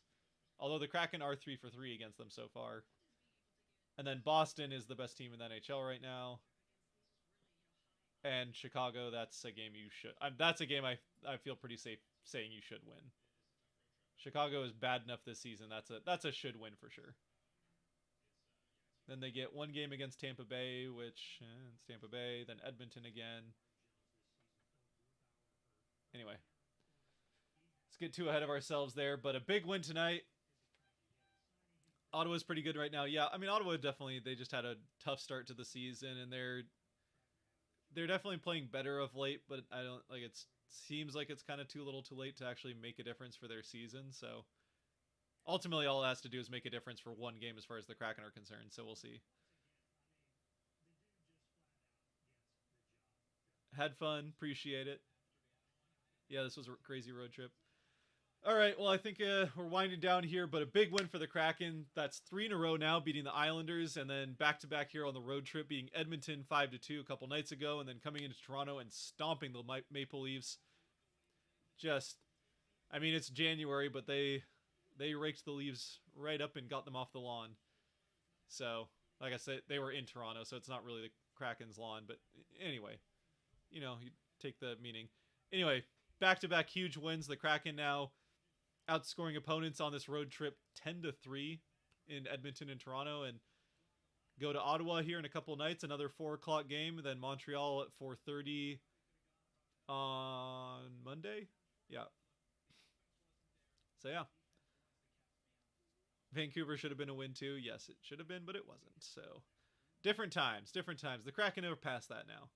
Anyway, thanks a lot for joining. Again, feel free to hit that little like button on your way out. Help out the channel, even if the stream's going to end here. But help out the channel. Subscribe if you haven't. We do these streams as frequently as I can for Kraken Road games. And which is kind of a couple times a month. And, yeah. Otherwise, we'll see you in the R&R either probably sometime tomorrow. And with that, as always, if you made it to this point, thank you very much for joining. This is why there's so many takes and there's so many cuts in my videos, because I can't just keep it all going like the hockey guy. Anyway, thank you very much for joining. If you did like or enjoy this stream, not video, there's buttons for that, like I just said, that helps support the channel, so I appreciate it. And until the R&R for this game, which should be a pretty fun one, stay safe out there, be good to each other, God bless, and go Kraken.